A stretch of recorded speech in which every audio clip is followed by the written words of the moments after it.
If I was on the street with no love, I know you would put some change in my cup.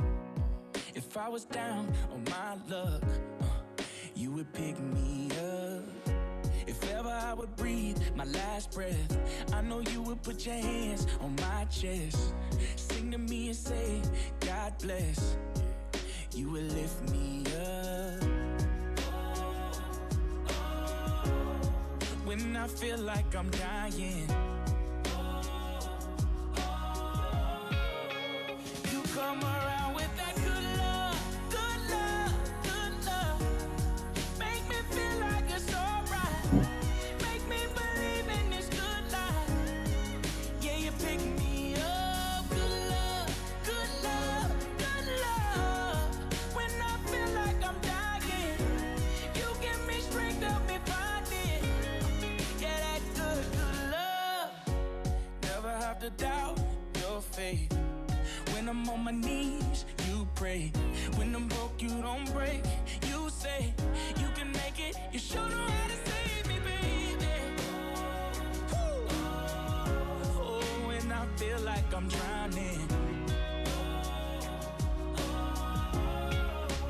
you come around with that good love, good love, good love. Make me feel like it's alright. Make me believe in this good life. Yeah, you pick me up. Good love, good love, good love. When I feel like I'm dying, you give me strength, help me find it. Yeah, that good, good love.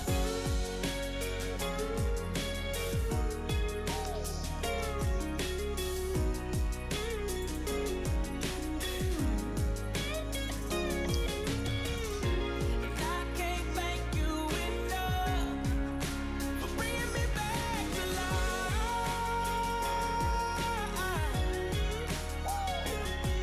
Yeah, and you make me feel like it's alright.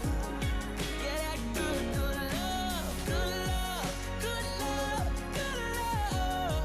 When I feel like I'm dying, you give me strength, help me find it. Yeah, that good, good love.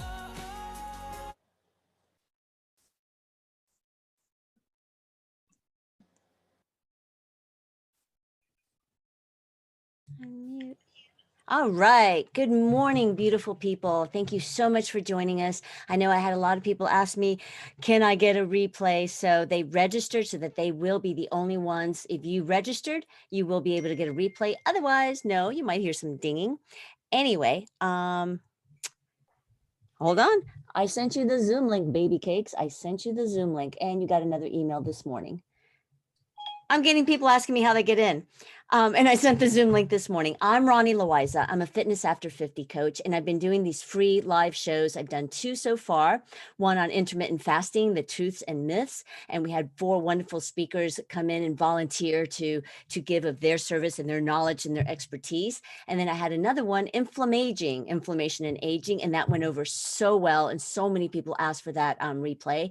And today is on metabolism. Now, we can't cover everything about metabolism today, but we have some great people on who are volunteering their time and their expertise and their knowledge to give you and give us and just fill us up with their aspects of it, their knowledge of it, and their subtopics. So I'm going to just cover the foundation first. Rev it up. Metabolism 101 at any age, at any fitness level.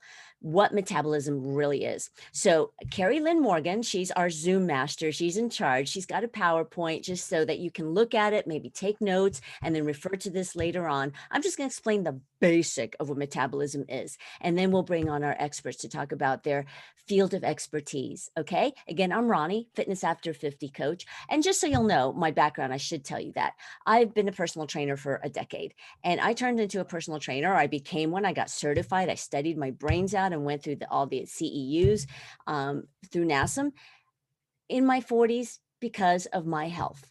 I grew up, just doing aerobics, and I didn't even grow up as an athlete. I was always the last one to pick the dodgeball and all that. But I became a personal trainer because my hips started hurting. I had degenerative disc disease, I found out. And at the time, I'm like, what is that? Well, the liquid between your vertebrae starts thinning out as you get older. It's just aging. And when I was in my 20s and 30s, I jogged. I went to step class. I don't know if people remember that. I used to go to aerobics when it wasn't cardio. I pounded the heck out of my body. And I was really more into aerobics and cardio than I was in strength training. It's just that time, that era. And then I found out that I really needed to get my bone density up. And after 4 chiropractors, decompression, acupuncture, 2 Western medical doctors, which I totally believe in, but one just wanted to write me pain medication. I'm like, but that's not fixing the problem. Another one thought maybe fusing my spine. I didn't want to do that. So I finally got put by a chiropractor with a corrective exercise specialist personal trainer. Within 2 weeks, I didn't hurt anymore. And I'm talking going from my hip hurt and my back hurting in the morning when I got out of bed to I did not hurt anymore. I still had my 2 herniated discs. I am now 56. I just turned on July 20th, so I've been 56 for 10 days. And I have 5 herniated discs. I live with that. I know how to train properly. And my bone density is always going up because I strength train. So that's my personal journey of how I got into becoming a personal trainer and fitness. And I was not an athlete. And then I became a fitness and lifestyle coach because during the pandemic, a lot of women were talking to me about overwhelm. They couldn't fit fitness in their life. They didn't want to be indispensable at work, whether they were the boss or the employee. Their kids were at home. They were going to school on Zoom. Their partners were at home. Everybody was working off the dining room table. We had a lot to deal with this past year. And women, we pulled up our big girl pants and we took care of business. But often women still felt, even though, they had it all together and they were confident, there were still things that got in their way, their habits, they're overwhelmed, they were anxious, and the body and the brain doesn't know anxiety inside, from physical anxiety and stress to stress, which comes in the form of anxiety inside. So I turned into a coach because fitness affects every aspect of your life, your nutrition and your exercise. And that doesn't mean being a gym rat or working out every day hard and working out for an hour. It just means fitting it in as you can. So that's my journey into becoming now a fitness after 50 coach, even though I train still people in their 20s and 30s. I want to coach women to help them realize what they want to be at this stage of their lives and then set their goals, because you're not going to die with I lost 25 pounds on your tombstone. You want to live the rest of your life feeling good, feeling healthy, feeling strong, and having time for fun, for your family, for your friends, for yourself, for your career, and still be a high achieving rock star at it. Right? So anyway, today's topic is metabolism. So let's get going. Carrie Lynn's going to work the PowerPoint for me.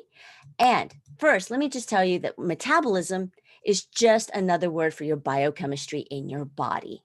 Metabolism is a synonym for hormones. And I know Dr. Amber's going to speak into that. I know Neva's going to speak into that. I know Dana's going to speak into that. But your metabolism really regulates the hormones. It regulates, I should say, the glands, your glandular system in your body. Thyroid is one of them. You always hear about that one. That's the most common one. Some people think, well, I have an overactive thyroid or I have an underactive thyroid. Dana can get more into that. She's the menopause guru. But the metabolism is just at the rate at which it converts energy. Food is energy. What you drink, what you consume. All right, so we can go on to the next slide. But we can go on to the next slide, Carrie Lynn. Your metabolism really is a combination of your molecules inside you, your hormones. It's a messenger. It has messenger chemicals that regulates at the rate at which you burn calories. We'll go on to the next one. And so some of these things that we have to look out for, I want to bring this up. All women have different hormones. And yes, we do have testosterone. I'm sure many of you know that, but we need testosterone. And as we get older, in our 40s, in our 50s, we start losing the amount of testosterone in our bodies. And that's why we also need to weight train, but we can get into that. Xenoestrogens and testosterone really affect your metabolism. You always hear, well, I'm getting older, my metabolism's slowing down. Basic, and we can get into different aspects of that. But basically, yes, it is slowing down, but that's because as we get older, we start losing muscle mass, that's sarcopenia. It's natural and it's okay. And you don't have to be a bodybuilder. And massively strength train and you will not bulk up unless you spend 2, 3 to 10 hours a day at the gym, really weight training to bodybuild. You will not bulk up. But as women, especially, we need to produce testosterone and we need to build our muscles to keep the mass up. Think of it this way. A Mini Cooper needs a 4-cylinder engine and a pickup truck or a big old SUV needs an 8-cylinder. Why? Because the pickup truck has more mass, period. So it needs more power to burn that gas. That's the metabolism. So as we have less mass, we need to keep building the mass so that our muscles will say, hey, metabolism, feed me. Okay. And it feeds it. First the glycogen, but then it feeds it fat. Fat is energy. But also because when the muscles are recuperating after you train them, after you work them out and exercise them, it also gets the metabolism kicking in, which has all the hormones in your body working. So that affects your cardiovascular system. It affects how you sleep. It affects your productivity, your clarity of mind, all of that. It's all hormones. So we need to watch out for xenoestrogens. I really wanted to bring this up. An example, estriadol. There are foods, plastic, and I'm not this big fanatic extremist like ban all plastic bottles, although I think we should, but I still buy water. I still have plastic in my life, the milk carton, but you should know and look into it. And maybe we can start going into at least going to the store and looking at things and deciding to buy glass and using acrylic and glassware instead of everything microwavable safe. That has BPAs. Xenoestrogens mimic estrogen. And what they do, they're in pesticides, they're in a lot of skincare products, cleaning products, building supplies, contraceptives. Go ahead and go to the next slide, Carrie Lynn.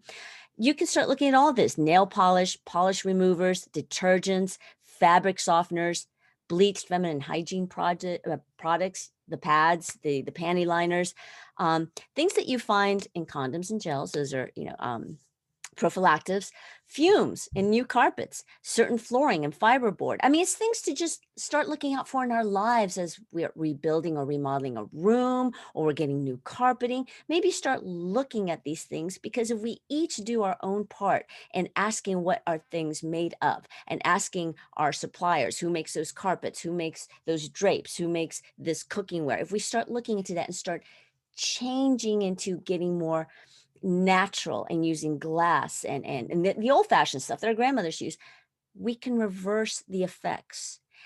We want BPAs out of our lives as much as we can, totally if possible, but you can start looking at it. You have to overhaul your entire pantry today.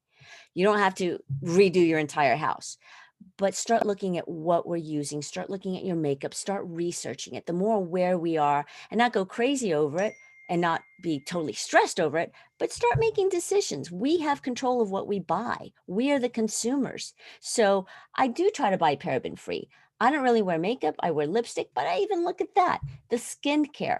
It's things that you use in your daily lives, in your family's lives, that you can start looking at. Start doing, cleaning products are the best way to start. Start seeing what are people saying. People are trying to get in. You can start making decisions on what you buy to clean your house, for example. So again, it's not like to stress over, but to start being aware of and having the knowledge of. Dry cleaning, for example. Start looking for eco-friendly dry cleaners, for green cleaners. Ask them what they use. There are certain things, I think we can go on to the next one. There are certain dry cleaners that actually say, well, this is leptins, but I'll tell you about it. There are dry cleaners that you can ask them for wet cleaning. They still use water, but it's not washing. So you can ask your dry cleaners about these kind of services. And then there are other things that say dry cleaning only that you really can wet clean. So things like that. Sleep. Oh my God. I was talking to Dana about this morning. Sleep is so important.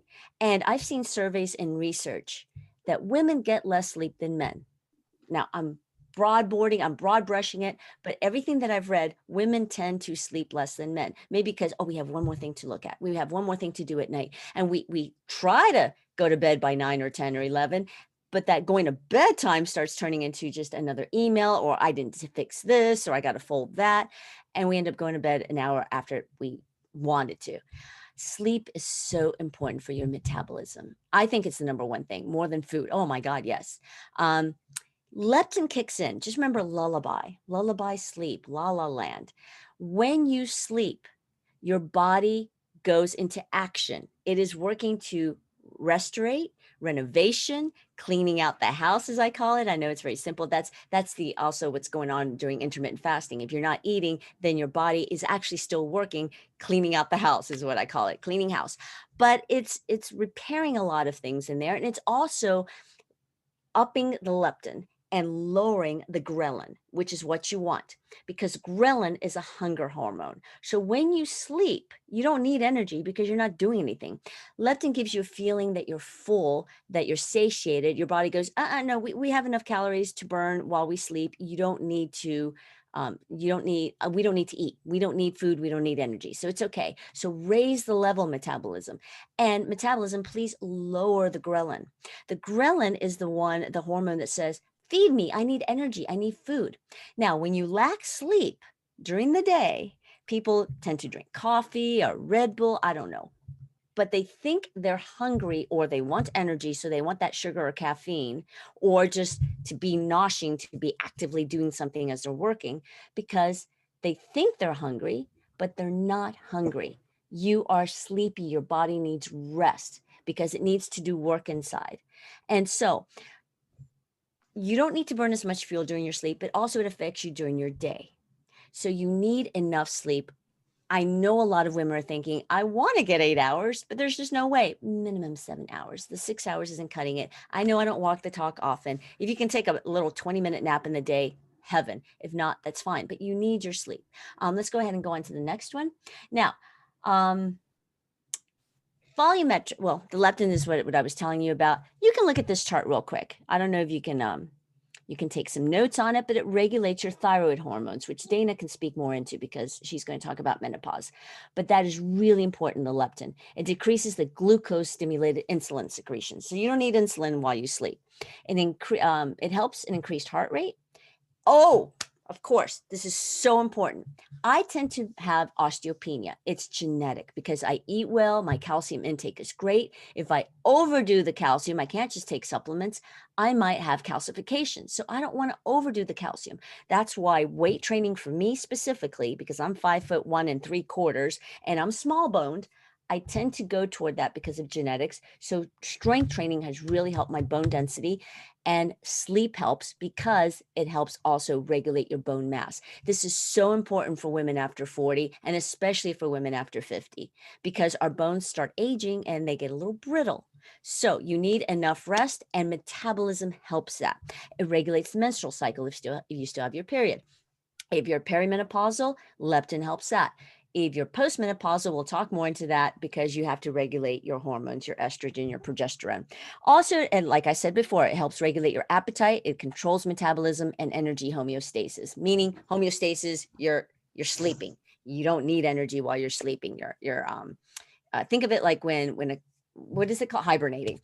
And it activates the immune cells. That's what sleep does for you. Metabolism is actually connected with your immunity. Go figure. All right, let's go ahead and go to the other one. I'd like to talk to you about the testosterone for metabolism. Low testosterone may contribute to a lower or slower metabolism. It can contribute to heart disease. You know, women suffer. We're at the highest risk, the highest population for heart disease. A lot of us have anxiety, and anxiety causes heart problems, heart disease, high blood pressure. So our metabolism helps us regulate that. Again, loss of bone density, low libido, poor memory. So we need testosterone. So you should talk to your endocrinologist. You should talk to your OBGYN. You should talk to a naturopathic doctor. And don't just take the first, oh, you should do this. Talk to several experts. Go on Clubhouse. Come to me. Go to a coach. Go to a health coach. Talk to a lot of people. Do your homework. Do your research for what suits you and what is best for you. Start getting in tune with your own body. I don't need to take hormone stimulation after menopause. I've been through menopause. I didn't need it.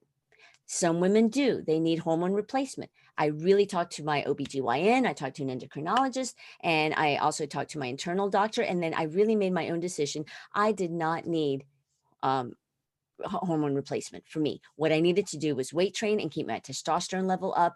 And I also get a medication. It's called Prolia. It's twice a year shot to prevent osteopenia. It helps my own body regenerate the bone mass. So it's not a post osteopenia thing. It's beforehand. It helps my own bones use the calcium that it has to prevent calcium loss and to rebuild. All right, we'll go on to the next one. I do want to get to volumetrics, and then I'm going to present our first speaker. I think I have one more, don't I, Carrie Lynn? If I don't, let me know. We talked about that, resistance, weight training, muscles. And again, you won't bulk up. But if you only do cardio, I must say, the heart is a muscle, but you can't take it out of your body and pump weights, right? So your heart, the only way we can work it is through making it go faster and go slower. Go faster and go slower. That's endurance training. We can't strength train per se like we do our other muscles, but you do need to have weight training in your exercise routine. And I also have Brittany Witt coming on. She's a personal trainer and a fitness competitor. She's going to talk about that a little bit more. So don't be afraid of bulking up, and you should do what you're going to do. People always ask me, should I do yoga or Pilates? Yes.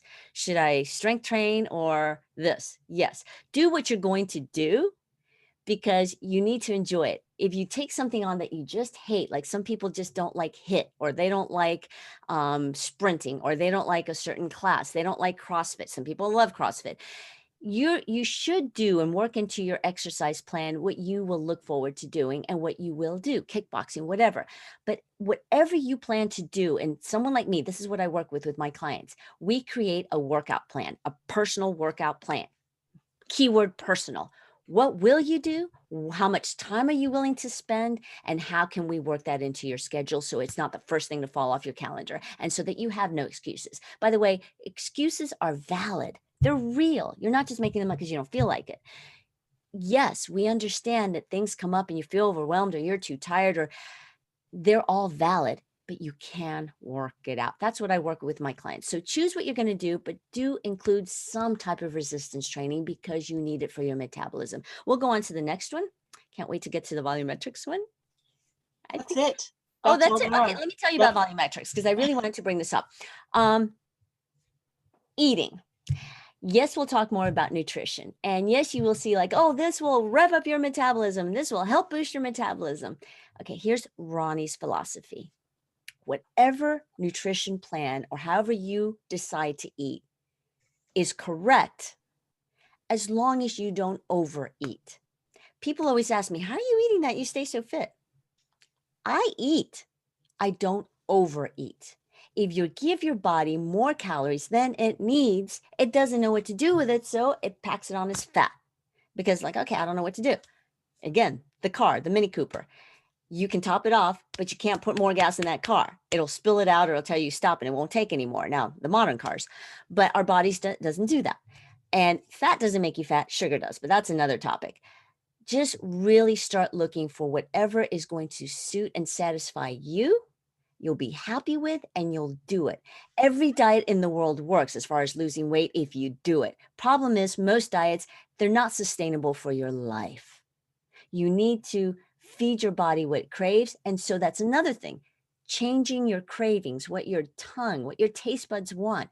You can do that because we're not born wanting something other than nutrition, other than nourishment as a baby. Okay, we weren't born wanting Lay's potato chips. So you train your taste buds. So that's habit changing, that's lifestyle changing. That's what my clients want from me, and that's what we work on. And guess what? It works because you have control of your taste buds and what you put in your beautiful body. So volumetrics really helps. Whatever diet plan, nutrition plan that you choose and you believe in, volumetrics should be into that. Now, there's some things that won't fit into your keto or paleo or whatever that I'm going to name, but volumetrics is just filling your stomach up, because when you expand your stomach, guess what? Your metabolism kicks in because certain hormones are released. It's the type of food with more fiber and water in it, not more food. All right. So your stomach expands and it releases leptin, our good friend leptin. It says, I'm not hungry anymore. I'm good. The leptin curbs the ghrelin, which is the hunger hormone. High volume foods are loaded with water and fiber. Again, I repeat that. So some ideas: tons of veggies, vegetables, greens, beans. Again, I say some of these won't fit into your particular diet, such as some diets, they don't want you to eat beans, lentils, legumes, water. And I'm not talking about Gatorade. For me, I hope they don't sue me. I think Gatorade and all those Powerades are crap. All you need is water. But also look at your water. If you read water, it has minerals. Different waters have different ingredients, have different types of minerals. So we can talk about that too. And actually, Dr. Amber will really, really help into that. But just eat a lot of volumetrics, eat a lot of the good stuff. And I don't mean live on 3 salads a day, but bulk up more. This is my personal thing. The more fruit you eat and the more veggies you eat, and yes, enjoy your protein. You need protein, but have the ones that have the higher packed water. Oh, back to when we were talking about BPAs, pesticides, you might want to look at this as well. Grapefruit, really thick skin, really thick peel. Bananas, watermelon, they have thick skins and thick shells. So the pesticide will tend not to go in. If you can afford and you prefer and you want to buy organic, great. But the thinner skinned plums and grapes and all that, the pesticide's going to get in. That's just something to know, something to think of. I eat all fruits. I love fruits. They're my best friend. So anyway, I wanted to leave you with that. Metabolism is just a synonym, an equal sign for hormones. It's not that you were born with a set metabolic rate and, oh, I'm aging, so, my metabolism is going to slow and there's nothing I can do about it. Oh, yes, there is. You can boost your metabolism at any age, any fitness level. You have to working your muscles, even though you may not like weight training. You can find how to weight train at least a little bit. You have to eat correctly to feed those muscles the right amount of protein. Whatever your diet you choose, don't overeat. Make sure you're giving your body nutrition. And one of the most important things for me, sleep. Get your rest. As we grow older, we tend to sleep a little bit less, but make sure that you're not yawning and you're tired and you're lethargic because you didn't get enough sleep. And ask yourself before you eat, did I get enough sleep? Am I really hungry? Is my stomach growling and feeling void, or am I just tired? That's how you start controlling that. With that said, I would like to present my very first speaker, Neva Brooks. She's an RN, BSN. She has an MBA. She is the head of Diamond Sharp Coaching. She'll explain to you why the diamond, but I love the C's in the diamond. She's a certified life coach, and she is here to address mainly who she coaches are nurses. They're near and dear to her heart because she was a nurse. She's been both on the administrative side and as the nurse, and she found, Neva, are you on, honey? Yes, I am. Beautiful. She found that, well, you tell the story of why you started coaching nurses, but I know my mom was an RN, and the story she would tell me how they were on their feet for hours and then they would eat an energy bar. And these are health professionals, and a lot of health professionals and a lot of professionals, whatever profession you're in, we have that energy bar in our drawer, in our office, or now that we work at home, the kitchen's right around the corner. We keep running to the refrigerator. A lot of health professionals and busy women, busy entrepreneurs don't take time for self-care and for nutrition and for sleep. So Neva, with that, thank you so much for volunteering your time and coming on and just pouring into us. Take it away. How did you get into this and what do you do? Who do you work with? And then we'll get into metabolism. Yeah, thank you so much, Ronnie, for this opportunity to share with your audience. By the way, you don't look a day over 35. You shared your age earlier, so I don't want to go back and say that, but you don't look a day over 35. And loving it. Thank you. Yeah, so I'm going to talk about busy lifestyles for women, busy lifestyles and sedentary lifestyles. Now, you might say those are exact opposites, and yes, they are. Busy lifestyles for women who are busy and on the go all the time. And then more sedentary lifestyles for those of us who are working from home. A lot of people since COVID are working at home. So I want to talk to you about that and talk to you about how both of those things then affect your metabolism. And Ronnie's absolutely right. I am a nurse. I'm a registered nurse. I've been a nurse for 35 years. Most of my experience has been within the behavioral health arena. I started out at the bedside and ended up retiring as a nurse executive. So I saw the gambit of what nurses do. I do coach. I'm a certified life coach, and I coach nurses primarily, but other professional women as well. So let me just talk to you from a nursing standpoint to the nurses that might be on our call today.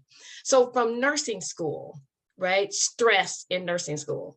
And so we eat the wrong things and we're stressed out a lot. And then from nursing school to nursing, most nurses start out at the bedside. And just let me tell you, very intense at the bedside, a lot of stress. So I'm talking to you about busy lifestyles, and as that relates to stress, right? 12-hour shifts. And Ronnie hit the nail on the head when she said, we're busy for 12 hours straight, running. And we do have energy bars either in our pocket or in our desk drawer.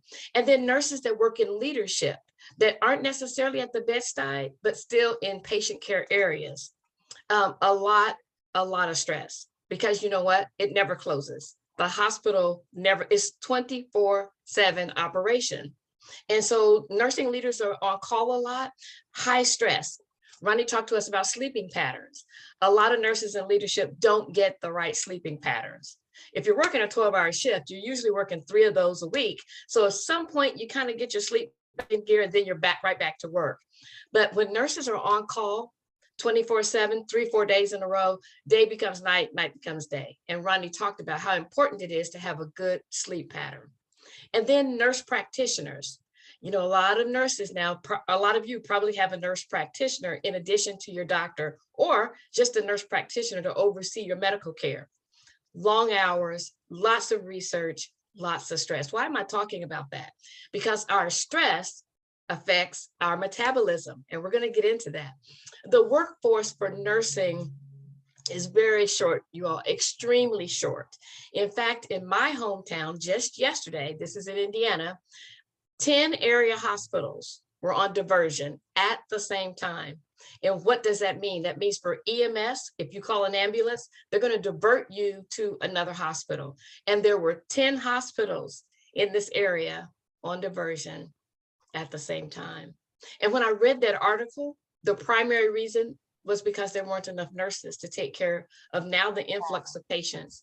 So there's a nursing shortage, and that adds to that stress that we feel at the bedside, wanting to give that care, wanting to have that compassion and not having enough staff, wanting to give the care that we need, but having so many patients, you can't get to them.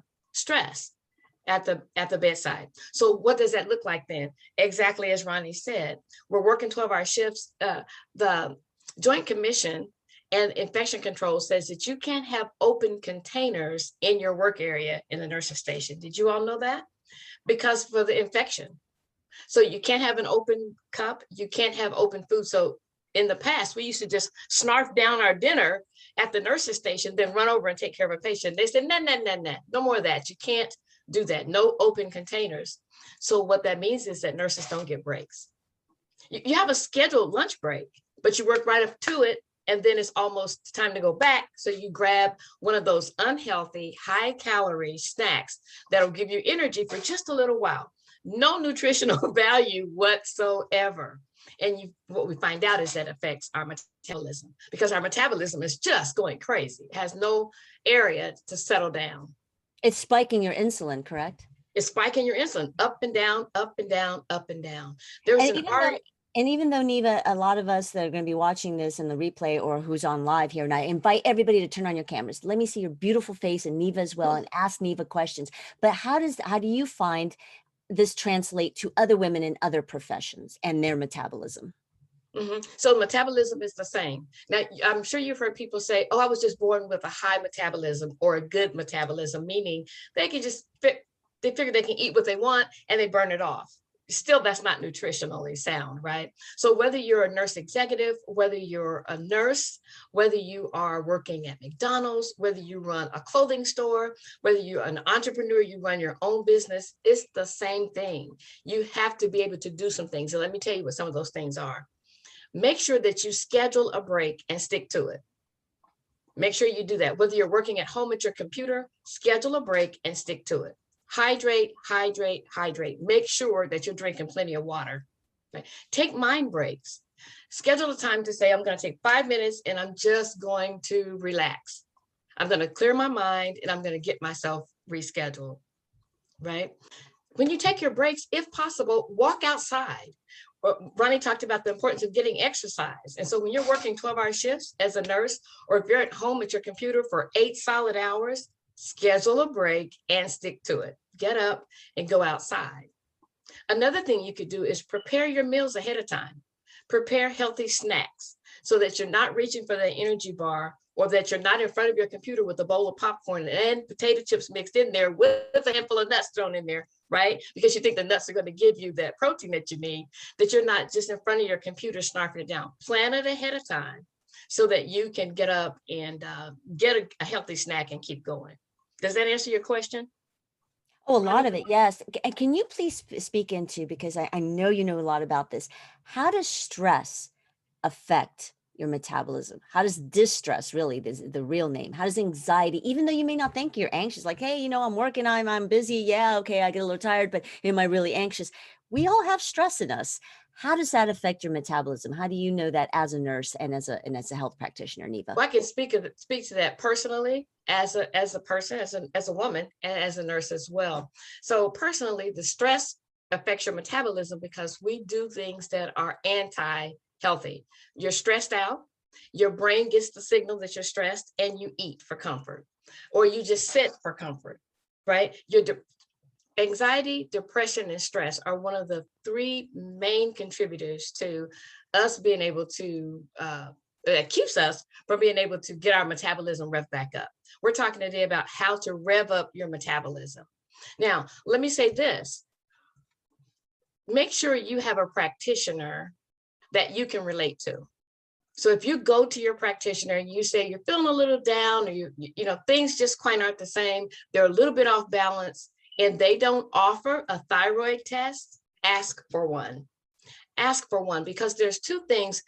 Ronnie had a wonderful picture that depicted the thyroid. You saw it at the very top. It looks like a little butterfly, and that's regulating your metabolism, right? And so sometimes if your thyroid is off, if it's underactive, it's called hypothyroidism, and you see things like gaining weight, not being able to lose it. Being tired all the time, all those types of things. And sometimes it's hyperthyroidism, which means your thyroid is working overtime, and you can't gain weight, or you can't keep weight. You might be anxious. That's anxiety and stress. You may be fidgety. Those things you'll see if you have hyperthyroidism. So those are some things you would want to actually watch out for. I'd like to engage the audience, if I could, Ronnie, and just ask how many people are working from home. If you could just, on your reactions, if you click that, you'll see a little hand to raise. Oh, you're raising your hands. Great. How many people are working from home? Yeah. Hey, Tanya, I'd like to invite you, Hazel, I'd like to invite you, everybody, I'd like to invite you to go ahead and turn on your cameras. We'd love to see your faces. The more you engage, and I'd love for you to unmute your mics and ask your questions. Marie, Jerry Lynn, Edie, Hazel, Sharon, Jackie, go ahead and turn on your cameras. I want to see your beautiful faces. Hi, Tanya. Thank you so much for turning on your camera. Hi, Lois. Hi, Jerry Lynn. Hi, Jackie. Okay, so a lot of us are working from home.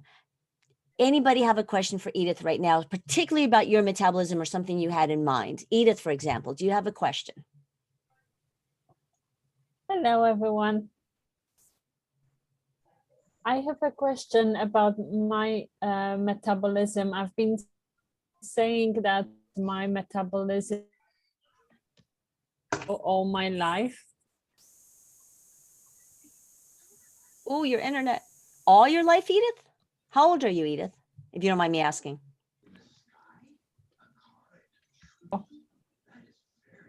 Oh, she froze. So we'll come back to her. Somebody else. I'd love for you to talk about specifically with Neva here. Take advantage of it. Who has a question for Neva? Jerry Lynn, perhaps? Oh, I'm trying to get there. Hey, okay. We'll come back to Edith. Well, let me just share something. Hi, Geraldine. How are you? It's so good to see you. Let me just share something before Geraldine asks her question. So there was a McKinsey study done, McKinsey Institute, in November of 2020. And what they said was 20% of the workforce is working effectively from home 3 to 5 days a week, just as effective as they were when they were in the shops before, 20%. And if that keeps up, you can imagine for next year and the year after, how many people are going to be sitting at home, women, in front of the computer. So that's why we're talking about sedentary lifestyle and your metabolism. I just wanted to throw that in. Hey, Geraldine, you have a question? Yeah. Yes. Okay. I have hypothyroidism, and I'm getting ready to start a warehouse job where I'll be sitting all day. And what would you suggest that I do to help bring up my metabolism in that type of atmosphere? Ronnie, do you want to respond to that? I'd love for you to respond as far as stress, because Jerry Lynn, you might not think just sitting and working at a warehouse in front of a computer is stressful, but it can get to your psyche. So I would really love Neva to speak into that while we have her here. But yes, get up, stretch your abs, stretch yourself. If you can take a 5-minute walk during your lunch break, I'm assuming you get lunch breaks. If you can get a lunch break, let's say it's a half-hour lunch break, 15 minutes fast somewhere, you gotta walk back 15 minutes back. And then you still have a little bit of time for a lunch. Or if you have an hour break, if you want to do that, get up every hour, set your little timer and stretch. Okay. Dance around. Also, the other day I read, and we can talk to Dana about that. I said that the other day on Clubhouse. I was just reading an article that just came out this week that said women, especially perimenopausal and postmenopausal women, actually can reduce the level of anxiety and all the symptoms of menopause, hot flash, lethargy, all that, by dancing 30 minutes 3 times a week. And I don't mean like kind of sway, or really, it's the happy Yes. movement of doing it. It's the happiness and it's the movement. It's not just happiness, because you can sit in front of the TV watching the Olympics, eating a hot dog and popcorn. No. You may think that makes you happy, and it might make you happy, but it's the happiness with you moving, because then your body, your brain, your psyche goes, oh, this is making me happy. Movement makes me happy. That's how you train your psyche and your body to associate movement, which is exercise, and happiness. So if you dance and you love it, they may think you're crazy at work, so be it. Get other coworkers to engage with you. If not, then at least put some music on, some earbuds, or go for that walk with some great music. That's my tip. Go for and Okay. hydrate. Neva? Yeah, so I agree with everything Ronnie said. I just would like to add to that. It may be helpful to get a journal and start to write out how you're feeling at certain times during the day.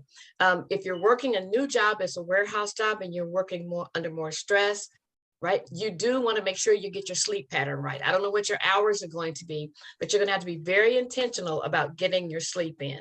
That will help reduce stress. But I agree with what Ronnie said about just getting your psyche where it needs to be. Journal it, write it down, and you can look back at that from day to day to say, okay, I was feeling this way when this happened, and then you can make adjustments there. I'd like to ask you one more question before we let you go, that I know that somehow we need to know this information, and you can somehow seep it into your own lives, ladies. Neva was talking about a couple of weeks ago about mental health patients, and I believe, Neva, you were talking about how, tell me if I'm wrong, was it prisoners, or was it just mental health people and depression, how they were a little different? But it has, do you remember our conversation about that? Well, I know that on the inpatient unit for years, we didn't do routine thyroid tests. We didn't do routine testing for that.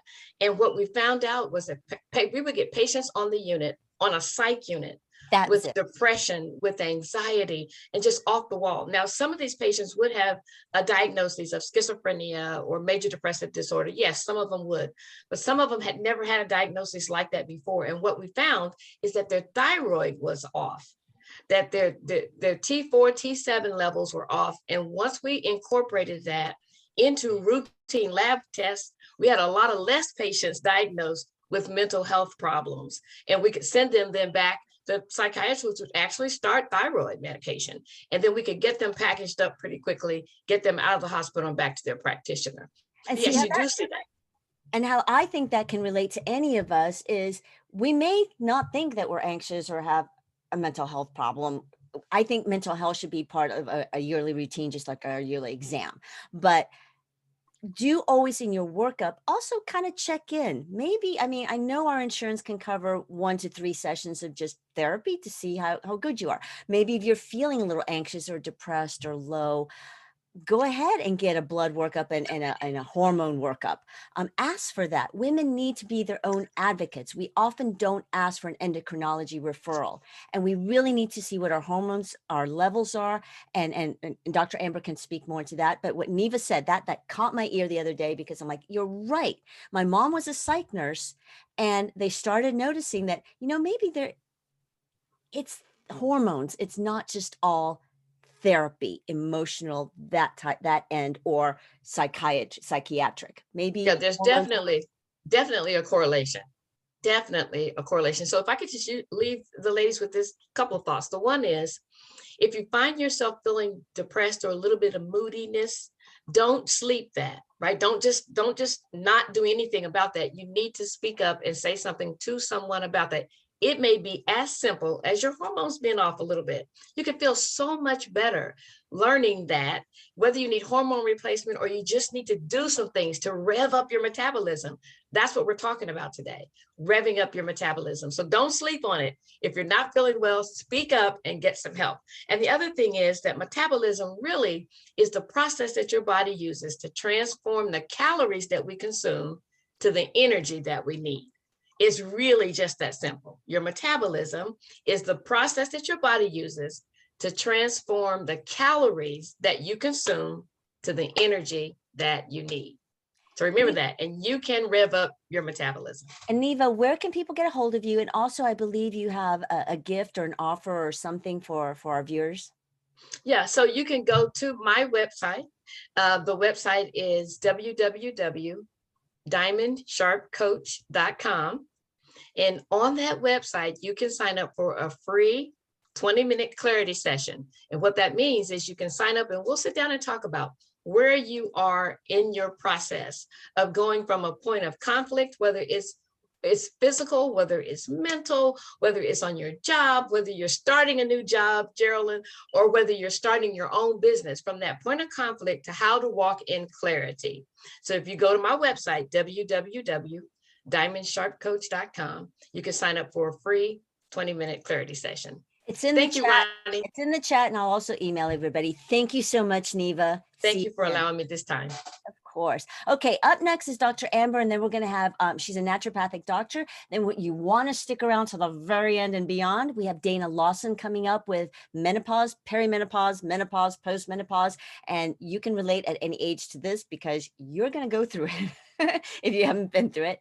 And I also have a little bit more to talk about. And Brittany Wick, you want to stay on for Brittany. She's this beautiful blonde and she's an Army vet. I believe it was Army. And she has so much to tell us about lifestyle hacks. So with that, I'm so honored and so happy to have Dr. Amber Krogsrud. Please tell me if I mispronounce your last name. I have seen her in various areas in Instagram and Clubhouse, and I'm just so impressed with her work with women.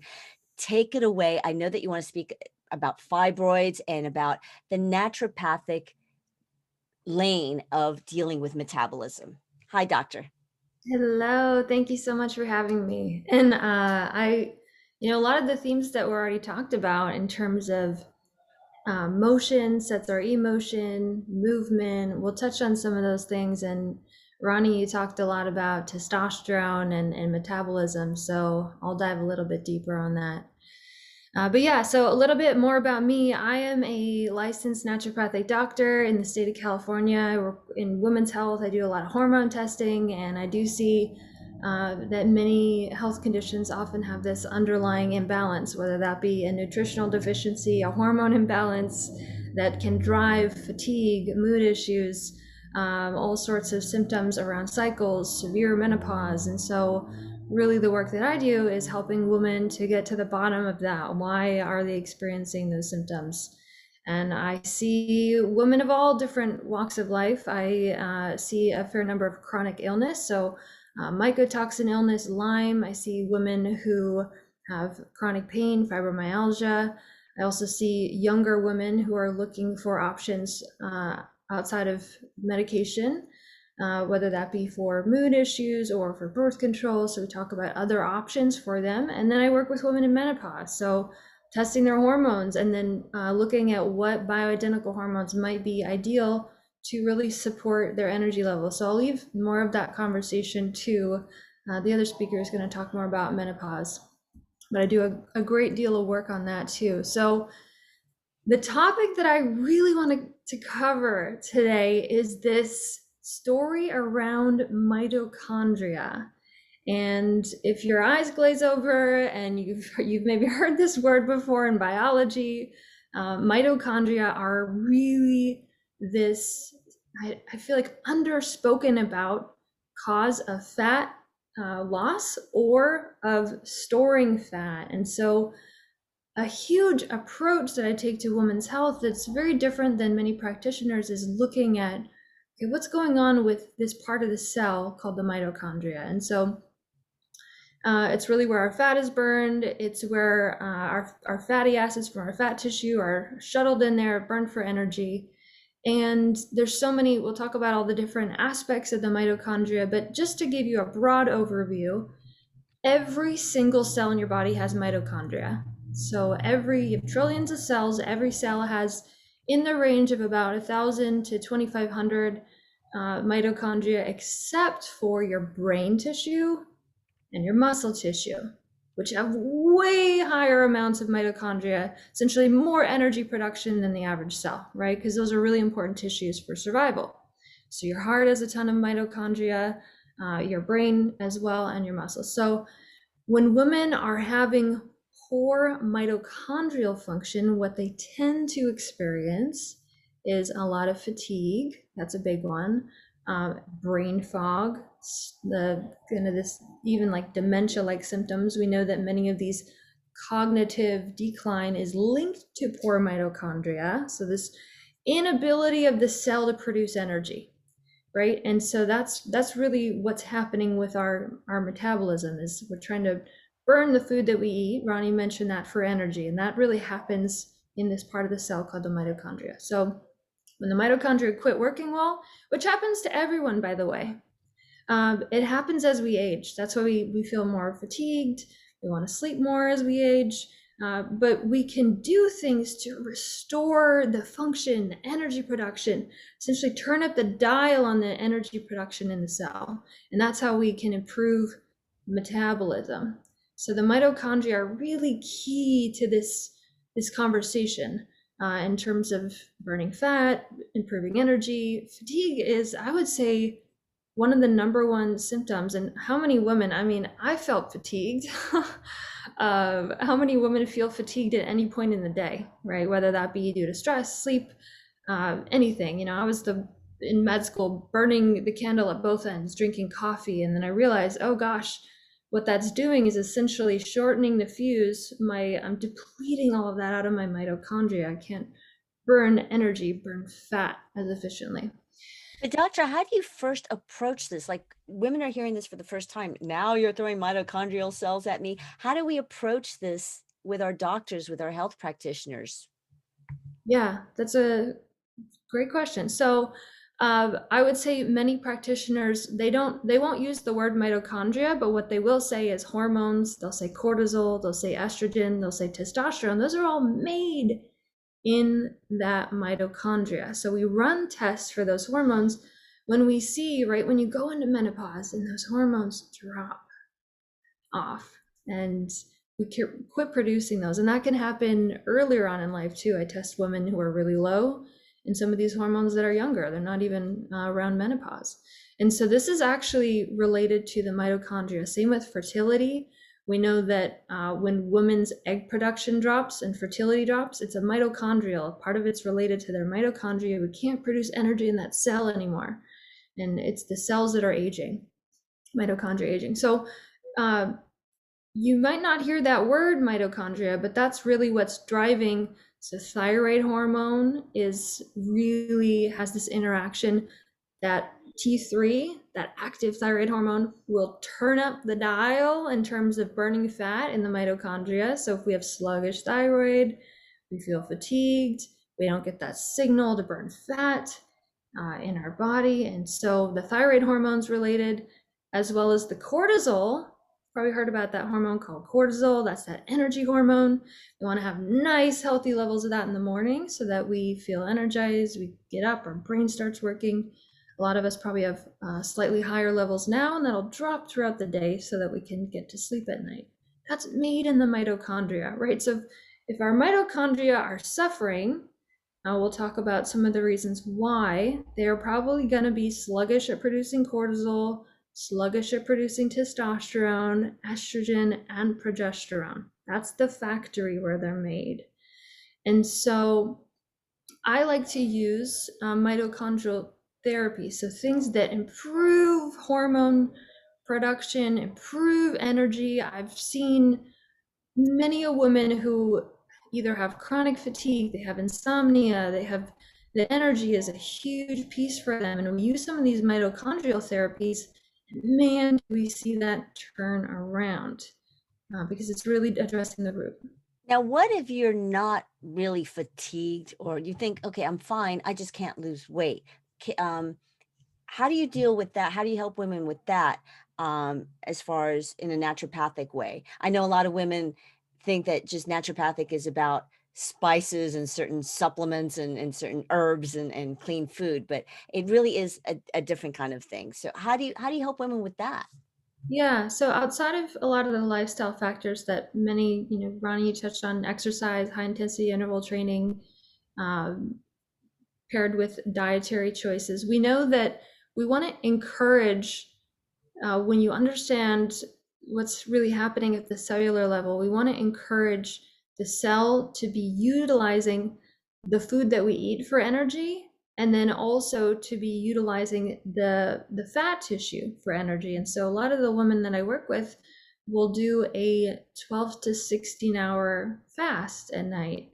Not only does that promote that lymphatic system that cleans out the brain and really protects us from neurocognitive decline as we age, but it really is critical in fat loss and metabolism to give our bodies that window of time where it's not constantly inundated with food and calories, so it can actually access that stored fat and burn it for energy. And so a good example is if you eat your last meal at 7 p.m., you want to wait until at least 7 a.m. to eat anything. A good 12 hours, yeah. 12 hours. I'd say that's the minimum for most people. And that's a good place to start for most women. It depends on, I look at women's thyroid testing and I look at their adrenal tests before I recommend any sort of fast or any sort of period longer than that without food. Because if Right. you have poor, really tired adrenals, which are related to the mitochondria not being able to produce that cortisol, and if you have sluggish thyroid function, you're going to feel terrible if you try and do a 24 or 48-hour fast. It's really not a good idea. So we really need to support the function of some of these tissues. But yeah, so the intermittent fasting, I like to recommend high intensity interval training. And then a lot of the nutrients. Let me just walk you through some of the nutrients that I use very strategically to support mitochondria. So I take this mitochondrial approach. How do we restore hormone production? Because for many women, they've lost this, right? After having babies, after being in the working world, after producing so much cortisol in a stressful period, we can't just keep tapping these tissues for more cortisol. We really need to restore the function of that organ, and this is how we do it. So one of the nutrients that I love to use is something called L-carnitine. Okay, and you can get this it's in a lot of red meat, but you can also supplement with it. I also give injections of it, and it's really a phenomenal nutrient, L-carnitine, we know what it actually does is it will take that fat tissue. When the fat tissue is burned or accessed, so we have these 3 fatty acids attached to a glycerol backbone, and so that's what's in your fat tissue. And we have to take that, we have to turn that into energy. And that's how we burn fat. That's really what's happening. Now, And is it so, okay to go to like Whole Foods or anywhere else and you see all these supplements and you see the L-carnitine? Are all of them alike, or is there something they should look out for? yeah, the sourcing is really important. I usually encourage people, I'll dispense or I'll recommend certain companies based on quality and testing. Usually, you don't always know what you're getting online or on Amazon. So I'll use something like an online dispensary. With many of the herbs that we use, we look for organic, we look for how they're sourced, how they're grown, because if you take an herb, which is a plant, and then you concentrate it and you put it into a capsule, and it has a lot of these herbicides, pesticides, toxic things, you've essentially concentrated a toxin, and now you're taking that as a supplement. We don't want to do that either, right? So quality does matter. And I use the injections in my practice because I find that many women have poor gut function and they just don't absorb supplements the same way. It's just not as effective for many women. So I'll do some sort of injection. I use patches, I use intranasals. I have all these different other ways that we can deliver things to boost metabolism or to improve energy, to improve the health of the cell. So L-carnitine is one of them. It literally, the job of L-carnitine is to shuttle those fatty acids in the fat tissue into the mitochondria to be burned like a furnace. That's all that molecule does. It's really, really critical for that. Okay. And then other things, if you were to take a dietary approach to improving your mitochondria, your energy, packing in all sorts of flavonoids, antioxidants. You think about ECGC from green tea. I think about onions and garlic and kale, a lot of these really rich carrots, beets that have these rich, rich colors in them. These have these compounds called polyphenols or flavonoids, and we know that they have a protective effect in terms of weight loss. So they can actually signal the cell. They've done studies on these that they're associated with weight loss and prevention of weight gain. So when we have a bunch of these antioxidants, polyphenols, just think about brightly colored foods. They protect the mitochondria from damage as we age, because that will happen as we age. Lots of things damage the mitochondria, from sleep issues, alcohol, Tylenol, a lot of our NSAIDs, most medications. They will turn down the dial on the energy production on the mitochondria and on your fat burning too, because that's really where it happens. So we got to turn up the dial again. The way that we do that is give the body the right nutrients that it needs to do that. So L-carnitine, the flavonoids, polyphenols, a lot of these rich phytochemicals, really phenomenal for improving mitochondria and fat burning. I like to do, there's this other combination that's been shown to really provoke fat loss, and it's combining coffee, and coffee is one of the biggest pesticide, herbicide-rich crops in the world. And so I always recommend women, if they do drink coffee, to get the organic coffee. And if you've ever felt really tired after you've had coffee, could be that your adrenals are fatigued, or it could be that you just drink really poor quality coffee and you drink a concentrated toxin. A lot of places will buy cheap coffee and it's really high in pesticides. So organic coffee combined with something called MCT oil, and that's the extract out of coconut oil.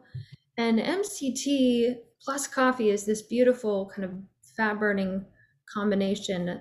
Dave Asprey from Bulletproof, I don't know if you're familiar with that company, but they really use that combination because it really signals the release of fatty acids out of that fat tissue to be burned. And then it's funny, I have to add this, Dr. Amber. My grandmother passed this on to my mother, and my aunts do it. And I used to wonder why.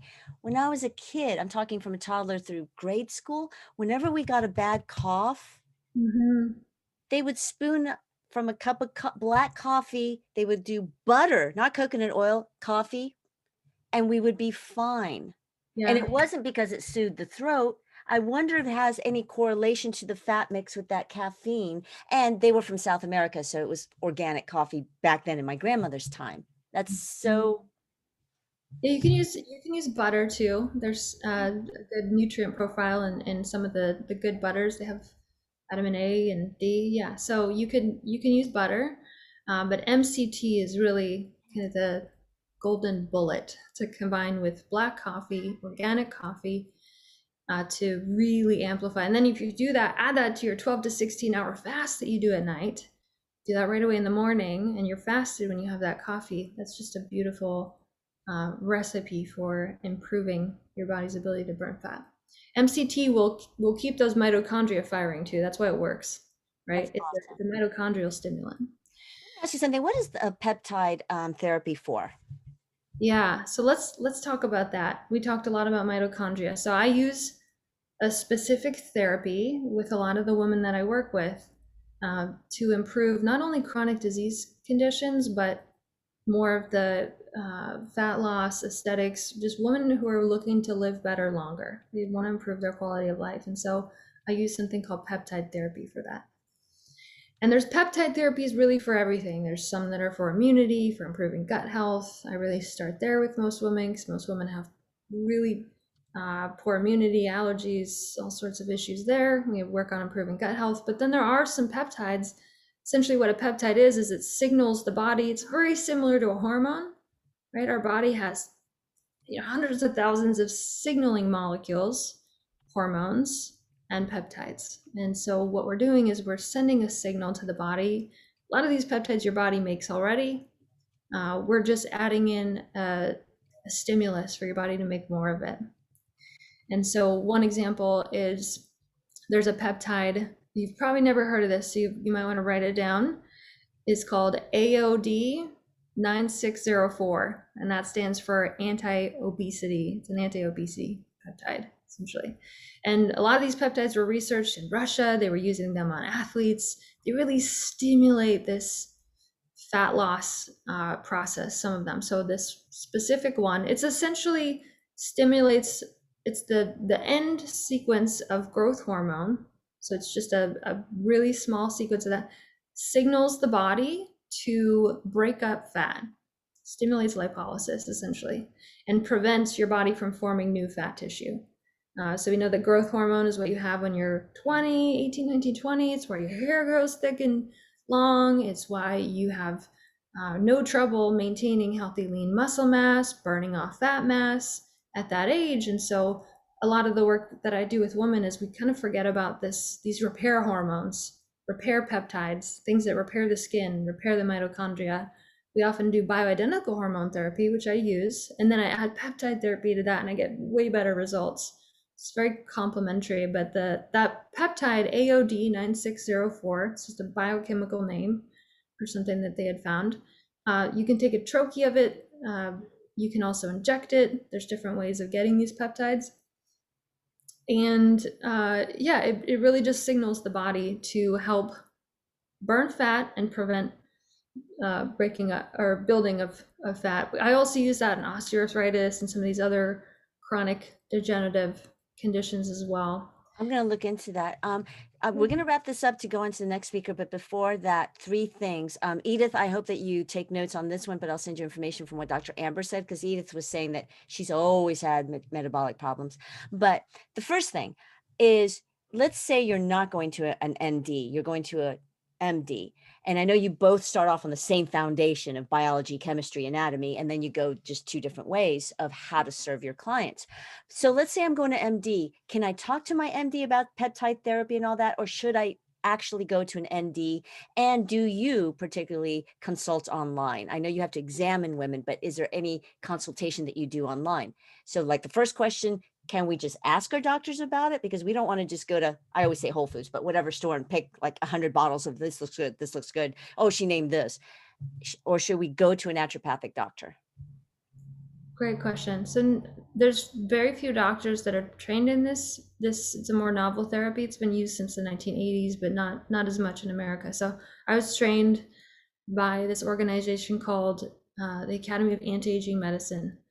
And if you want to find a practitioner who's trained in peptides, there's a couple links. You can just go type A4M into Google and you can find a bunch of registered people who are trained in this specific therapy that are local to you.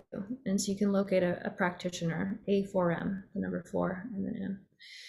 And I'm one of those, I would say fewer of the trained doctors, but most practitioners, most MDs, even a lot of NDs aren't necessarily trained in this sort of regenerative therapy where we're really just trying to help the cells to function normally again. There's a lot of, I believe that in the world that we live in now with global pandemics and lots of exposure to all sorts of things, everyone needs a strategy on board to protect themselves and to understand how to protect their cells to work well as we age. And that's protecting from, mycotoxins and the oils that a lot of our restaurants cook our food in that really damage our blood vessels and lead to heart attack and stroke risk. It's protecting ourselves from everything. And I think peptides are one strategy among all of these other ones. We think about sleep and lifestyle and adaptogens, things that help your adrenal function, your energy, your mitochondria, protecting your brain as you age. Peptides are just one way to do that. So yeah, you can reach out You'll have my information after this. I do consult about peptides. I do a lot of interviews and talks, and I have a YouTube channel and lots of things about peptides, but the all the hormone consults, you either have to fly to California to see me or run labs here. But the peptides, I do a lot of information. So you can find Dr. Amber on Instagram, and I've seen you on Clubhouse. I'm pretty sure. I put stuff in the chat, a form doctors. I think that's amazing. I put Dr. Amber's website on there, and I will email everybody her information. Dr. Amber, anything you want to leave us with, and you're just chock full of information. And also, I want to leave everybody with this. Naturopathic doctors can work in union with your MDs. Do most naturopathic doctors and their clinics now take the regular insurances? Yeah, it depends on the state, honestly. Some states they do, yeah, and some states they don't. It just depends on where you're located and what sort of services you offer, what sort of clinic you're in. I don't currently take insurance. I did when I was at a different clinic, so it's just contingent upon location and just. You have to ask your insurance. Okay, but it's worth merging Eastern, Western, naturopathic, and MD. Thank you so much, doctor. Any wise words to leave us with? Yeah, I think what I just mentioned, every woman needs a strategy on board. We have so many things coming at us from our environment. We're moms, we're running businesses. Part of the work, what I love about the work that I do is I help women and support them to be the highest version of themselves. And through so many different avenues of doing that. So yeah, I think we need a financial plan, we need a health plan, right? And if you're feeling some of the symptoms of fatigue, maybe weight gain, some of these things are popping up for you more than they have in the past, it's time to really maybe refocus on what's my health plan? What are the things I'm doing every day to take care of myself? Women tend to be caretakers of everyone else, but we need to have a plan for that aspect of our life. Absolutely. Thank you so much for your time, doctor. It's been a pleasure. With that, thank you so much. And we're going to get you all Dr. Amber's information. Dana Lawson in the house. Where's my beautiful Dana? Dana is a coach. She will tell you a little bit about herself. I want to say hi to my friend Brooke. Good morning, Brooke. It looks like your little girl B really wants your attention. Beatrice. Brooke may have some questions coming up from Brittany. And anybody else that wants to ask any questions, please just unmute yourself, put it in the chat. I'll ask it for you, but please do come on up and ask questions. But Dana, take it away. I would really love for you just to briefly talk to us about how you got into coaching because of your going through menopause. My coaching journey started shortly before I turned 50, and I was in accounting. I worked for a recruiting company, and I'm sorry to interrupt, Dana, but yes. To me, your mic seems a little far away. Oh, let me turn my volume up some. Is that any better? No? You were better before we started. Did you do something differently? No, I didn't. I'll just take the headset out. Maybe that was it. Okay. Can you hear me now? Am I good? Oh, much better. Go for it. Okay.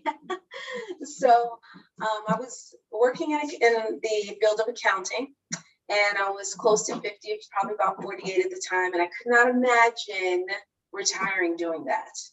And so I just did a Google search, careers for women over 50, and health coaching kept popping up. So I started to do a little research, and I'm kind of a nerd that way. I like to know how things work. I'm very curious about, how the body works and all the things that go on that make us tick. And so this seemed right up my alley. I have a previous 10 years of experience in healthcare, front and back office. I worked at a hospital. I worked for an OBGYN, a perinatalogist, pulmonologist. I also ran my own business teaching childbirth classes. Oh, wow. So this career really spoke to me. So that's how I started. And how did you get into specifically your story of working with women and menopause? Yes, I had a very terrible time. All of my friends know that my menopause experience was not great. It was horrible. And the experience was so bad that most of my friends know I'm very upbeat, very positive, happy person. And then every day I just wanted to stay in bed and cover myself with the covers, not open the blinds. I cried a lot. I gained a lot of weight, and what I gained weight while I was being active. So I was running, 3-4 times a week. I prepared for a half marathon, and I still gained 30 pounds. Your story is So not new to me, and Brittany that, runs into that as well. They work harder, they do more strength training, they diet, and they're still gaining weight. yes. So I knew I had to do something.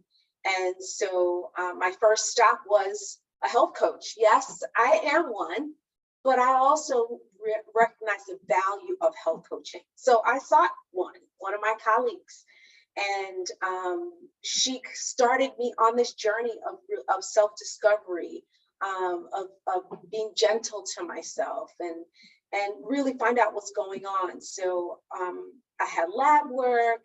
I found out a lot of things, and that kind of, as I started working on each one of those things one at a time, baby steps, and I saw my health improve, I was like, why doesn't anybody know about this? And I have been on a mission since then to try to educate women as what's going on in their bodies at menopause, and what you can do about it. Mention some, for example, milestones that you go through as a health coach, because you do go through like a timeline or a checkoff list. It's like, okay, calm down. We can't take care of all this at once. Sort of like a quick timeline or milestone thing that you do. Well, the first thing I did was journal. So I journal every day. I journaled my symptoms, my emotions, my food. And being able to keep track of that was what helped me to see my progress later on. I like I said earlier, I had lab work done that confirmed why I felt so crappy, and then taking the steps to try to rectify those circumstances. So I think I want to just clear up any misconceptions about menopause and what it is. Menopause is when you have not had a menstrual period for a consecutive 12 months. Okay, pretty simple, right? So if you have a period and you are 11 months in, you are not menopausal. So that's the definition of menopause, when you haven't had a cycle in a consecutive 12 months.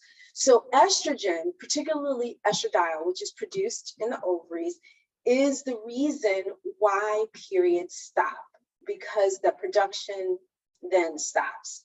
And so without estrogen or estradiol, we don't have ovulation and then no periods.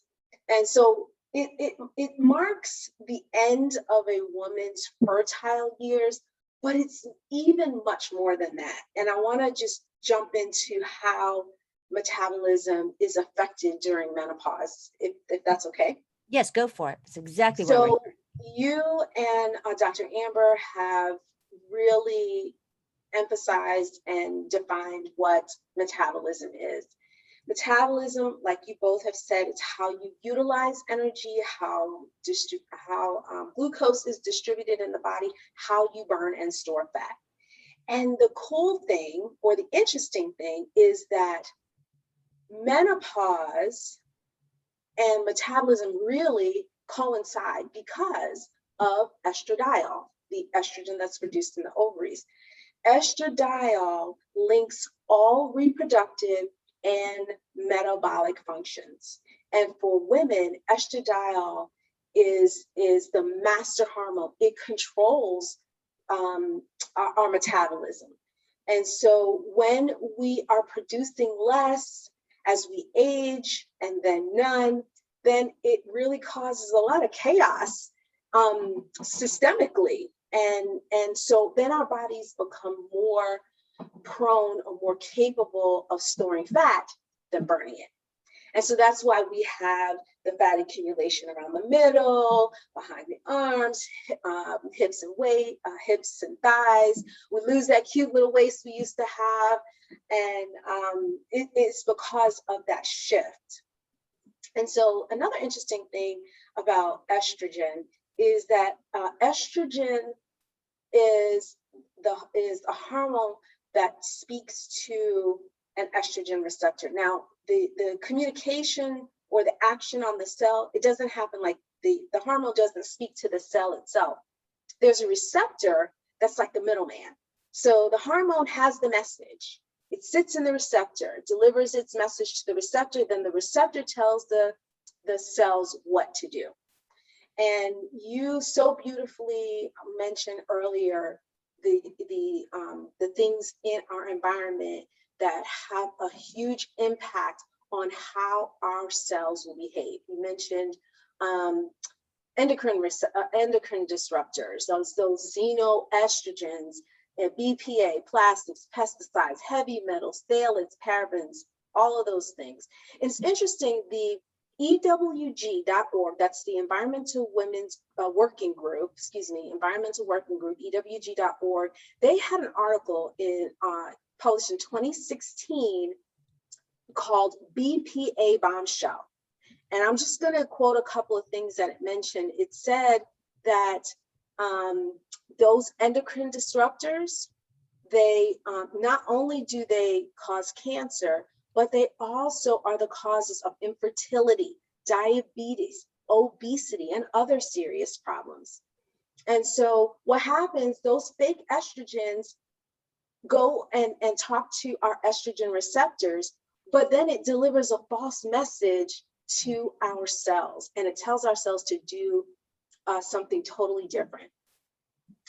So And it could really lead to serious xenoestrogens problems. are estrogen mimickers. They Yes, mimic estrogen, but they're not.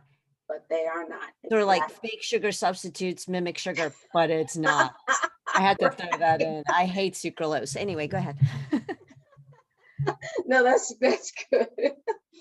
So estrogen is so important to our function. It's in other receptors of the body. So here's another thing that happens in menopause, and I think Dr. Amber touched on it, on how there's like gut problems that women face when they're in menopause, and it's because we have estrogen receptors even on our immune system, and the gut bacteria is more prone to inflammation during menopause than any other time during life. The gut microbiome changes, and so there's this disruption, dysbiosis, and so many women are more prone to leaky gut. Maybe they haven't had it before, but because of the decline in estrogen, it brings in now another component to already not sleeping, gaining weight, and now we have gut dysbiosis. So it's a lot of things that we experience. But menopause is not just like, it's not the end of life. It's not the end of the world. And if you are suffering right now, or you have suffered, there is a solution. There is a way to rev up your metabolism.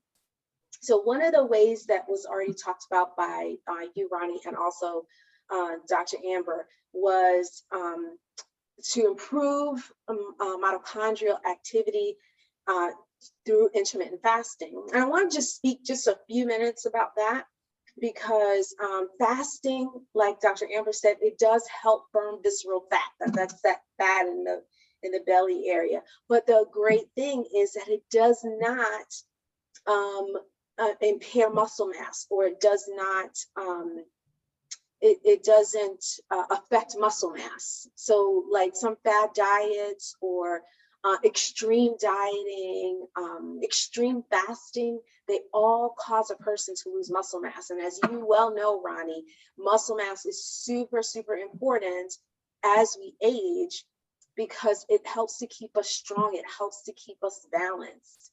And balance also decreases with age. And then if you don't feel comfortable on your feet, if you're afraid of falling, how is that quality of life? It's not. So in addition to visceral fat, it also helps burn that fatty liver. We hear a lot about fatty liver disease, and fasting, intermittent fasting can help that as well. It helps our mitochondria work better. Also, what happens, and I think both of you have already alluded to this, the process of autophagy.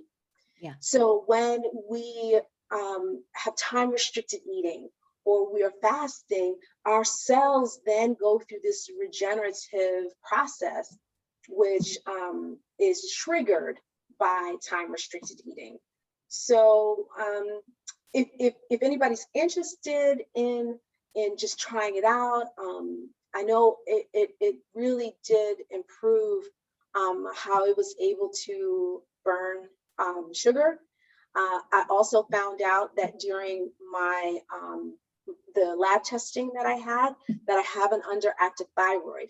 And I found out that all of my mom's sisters, all of them have had problems, including my mother, with underactive thyroid. I had one who had it removed, another who has fluid removed from hers, another with diabetes. So, I mean, that's something that also should be looked at when you're menopausal. Look at your family history. Talk to relatives if they're still around, and ask them, because family history is really going to have also another add another component to what kind of health that you may or may not experience. I want to touch on two things because we're coming up on Brittany. But the two things I want to ask you about, well, first, to clear up autophagy, and this is just very basic, is our cells will need food, glucose, glycogen, amino acids, protein. The amino acids are protein.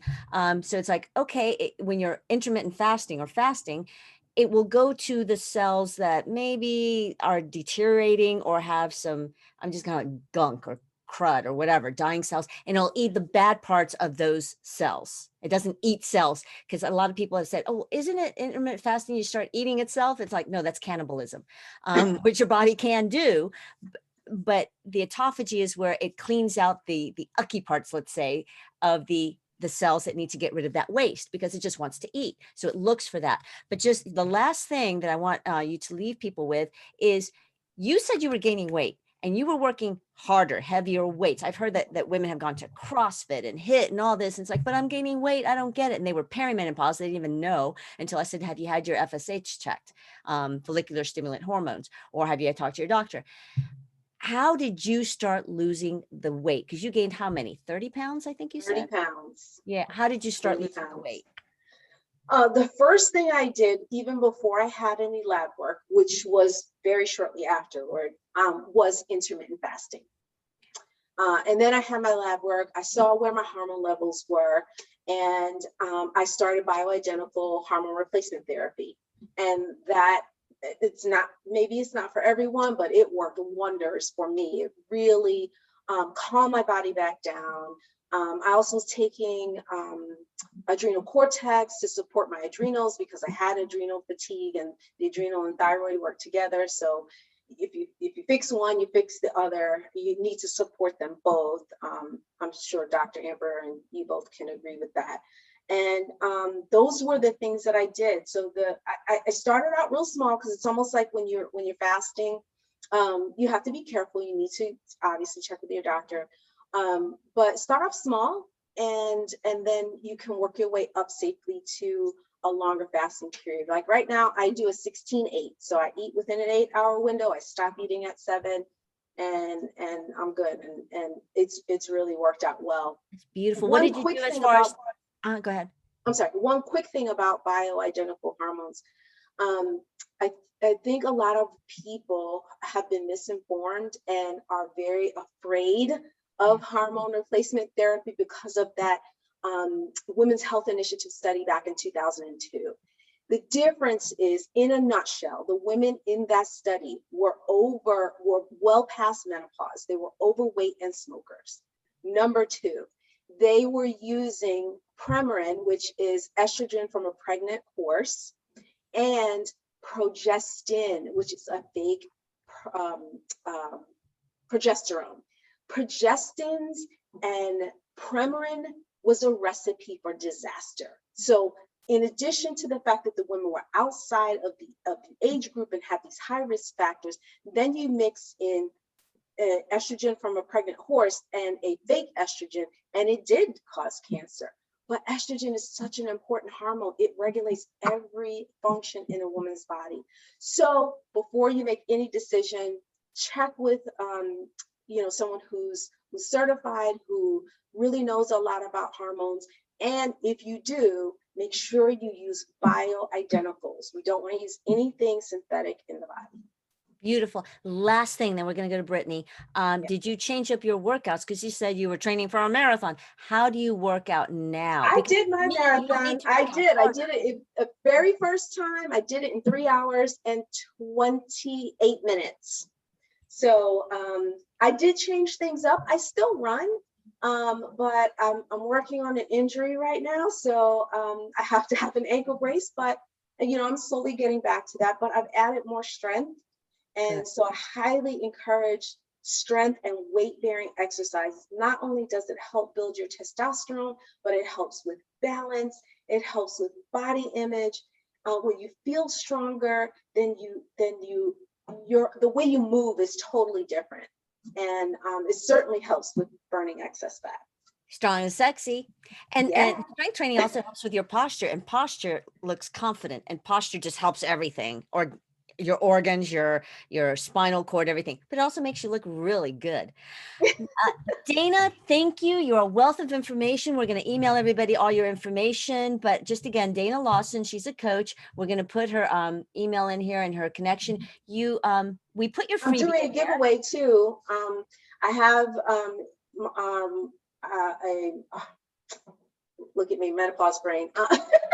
The menopause metabolism reboot meal plan. It's a 7-day meal plan for anybody who's here today.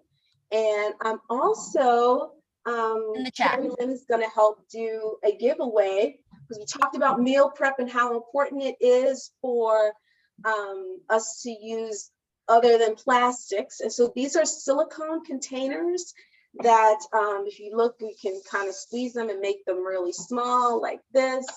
And then for transport, we can take the top off and voila, there we go. Perfect. So I'm giving this away. This is a $50 value along with the meal plan and a free discovery call, $150 worth of stuff. So who is going to win? Carrie, do you want to spin the wheel? I'm not doing it. I didn't even know about this. I was feeling generous. ED Lucas. ED, turn on your camera. Say hi. You got to do it now. ED, where are you? Are you there? Can I see who I'm doing the giveaway hello. to? Yeah, Hey! ED, you won. Congratulations. You get Thank a set you. of silicone food containers that'll help you with your meal prep to stay on track. I'm jealous. Thank I want you. them. All right. So I Dana. just need an address, so somebody could, if you could put it in the chat, that would be great. You could Okay. just send it directly to me. ED, Congratulations. Thank you. I've been looking for those. Congratulations. Congratulations, Lady Lucas. Congratulations. Thank All right, you. we're gonna go to Brittany. Thank you, Dana. I had no idea, ladies, and I'm jealous. I want those, so we're talking. Okay, thank you, Dana. Brittany Wick. You're Woo! welcome. Oh my gosh, she's one of the busiest women alive. Brittany, if she's not competing, she's being featured in magazines and online magazines. Every time I turn on a podcast, you're there. Brittany, I love that I caught you. I nabbed you. You're in my net now. So Brittany, I would love for you to talk. Oh, I love your nails. I would love for you to talk about, because we've covered a lot, you've heard. Really, you work with women day to day, still one-on-one, about daily life hacks for your metabolism of all things. Take it away. You've got the floor, Brittany, and thank you for coming on. Well, thank you for having me. This has been amazing. I've been learning so much from everyone else. That it's just, there's so much with metabolism. It's insane. But yeah, this is crazy. I love it. Yeah, so Ronnie kind of mentioned it before. I am a fitness competitor. So with that being said, when Dr. Amber mentioned L-carnitine, I actually take that prior to my cardio sessions to help kind of burn more fat, if you will. So everything that she said, I definitely implement that into like my supplementation and stuff like that. So everything that everyone's talking about is so spot on. And essentially what I'm going to do is just tie everything together. So everything that I'm about to talk about, so think of it this way, none of these individual issues are going to be a make or break when it comes to resetting your metabolism. But together, you know, it can add to boost your overall daily burn. So Ronnie mentioned this before, but sleep. Okay, so a study done at the University of Chicago found that getting only 5 hours, first off, who is getting 5 hours? I'm like trying to get 9 over here. But only getting 5 hours of sleep reduced the rate of fat loss by more than half, which is insane. So researchers had people eat a calorie restricted diet, and everyone lost weight because, you know, you have to be in a caloric deficit. But when people were allowed 8 hours of sleep a night, they burned significantly more fat than when they only received 5. So regardless of how busy you are, prioritize your sleep. All right, heading into protein. So protein, not only do studies show that protein helps you maintain more muscle if you're losing weight, but your body has to go through more steps to digest it. So which means you burn more fuel. So as a side note, eating protein can help you with that feeling of feeling fuller for longer. So make sure you get adequate protein every single day. All right. Dietary recommendations suggest getting between 10 to 35% of your daily calories from protein. So if you're not getting enough, I actually do tell my clients and myself, just take a quality protein shake to make sure you're getting the adequate protein intake. Obviously, whole foods are going to be better than any supplements, but sometimes we're in a hurry and we're just like, for me, I am one of those people who will push the snooze button up until the last minute before I head out the door. So I always take a protein shake, but always prioritize your protein. That's what I tell my clients. No matter what, always prioritize your protein. All right, going into caffeine. So research shows that 100 milligrams of caffeine, so about the amount of a cup of coffee, can temporarily boost your resting metabolic rate as much as 3 to 11%. Let me Right, so and interrupt you. I'm so rude, Brittany. But just so everybody knows, your resting metabolic rate is just the rate at which your body's burning everything, the biochemistry, burning fat and working, with you just sitting there being a couch potato, breathing, doing nothing. That's your metabolic rate. Okay. It's different from your active metabolic rate when you're working out, dancing, moving, whatever. So that's what your metabolic rate is. And you can change it. Go ahead, Brittany. I just wanted to clarify that. No, I mean, as I'm talking about caffeine, I'll just sip my coffee real quick. Okay. So as a burn, a bonus burn, green tea, brain fart. Okay, so green tea contains metabolism boosting antioxidants. So if you're not a coffee drinker, switch it out to green tea, or not switch it out because you're not drinking coffee. Add that green tea in there, or if you want to switch out your caffeine, add some green tea because it does have that metabolism boosting antioxidants. I have a question for you and or Dr. Amber. What if you're like me, don't hate me? I don't really enjoy green tea, just green tea in a bag or in the little tea leaf thing. What if you don't like green tea? Is there anything else or any other form that you can take it? I personally like the flavored. Have you tried the flavored green teas? No. So there's a ton of different flavor ones, and I don't know if Dr. Amber has any other suggestions, but I always have to switch it up because I can't have like one thing all the time. Yeah, there's different flavored green teas. So there's like peach and raspberry, and yeah, so if you don't like the green tea flavor, those are really, really good options. Okay, thank you. Because I personally, it's like I've tried and I just don't like it. I like Rubio's and all that. And no, ladies, the green tea latte at Starbucks does not count. That's just a lot of sugar in there. Anyway, go ahead. No, which actually brings to my next point. So make sure you don't have any added sugar or calorie-rich flavors to your beverages, since these can obviously quickly undo any metabolic boosting effects. All right, going into hydration, and I know you've already heard a lot about hydration, but water. Here's another reason why to make sure you get 8 hours, or not 8 hours. Yeah, get 8 hours of sleep, but 8 glasses of water. So the magic number is 8. All right, so after drinking about 2 cups of water, your metabolism is boosted up by 30% for almost an hour after. All right, so it's why you want to stay hydrated. A lot of people recommend that whole, gallon a day. Yes, that is a great metric, but obviously if you're sweating, and especially in the summer months, make sure you're staying hydrated. Heading into exercise, I know a lot of us already touched base on exercise, but first, the more your body moves, the more calories you burn. And exercise definitely helps with that. But exercise also boosts your metabolism in a few different ways beyond the immediate calories, the burned. Okay. So more muscle. All right. So ladies, you're not going to get bulky if you touch a dumbbell. Okay. It is not going to make you bulky. All right. So more muscle resistance training is going to help you build more muscle, and more muscle tissue is going to burn more fuel even at rest. I think the statistic is every pound of muscle that you have is an additional 50 calories burned per hour.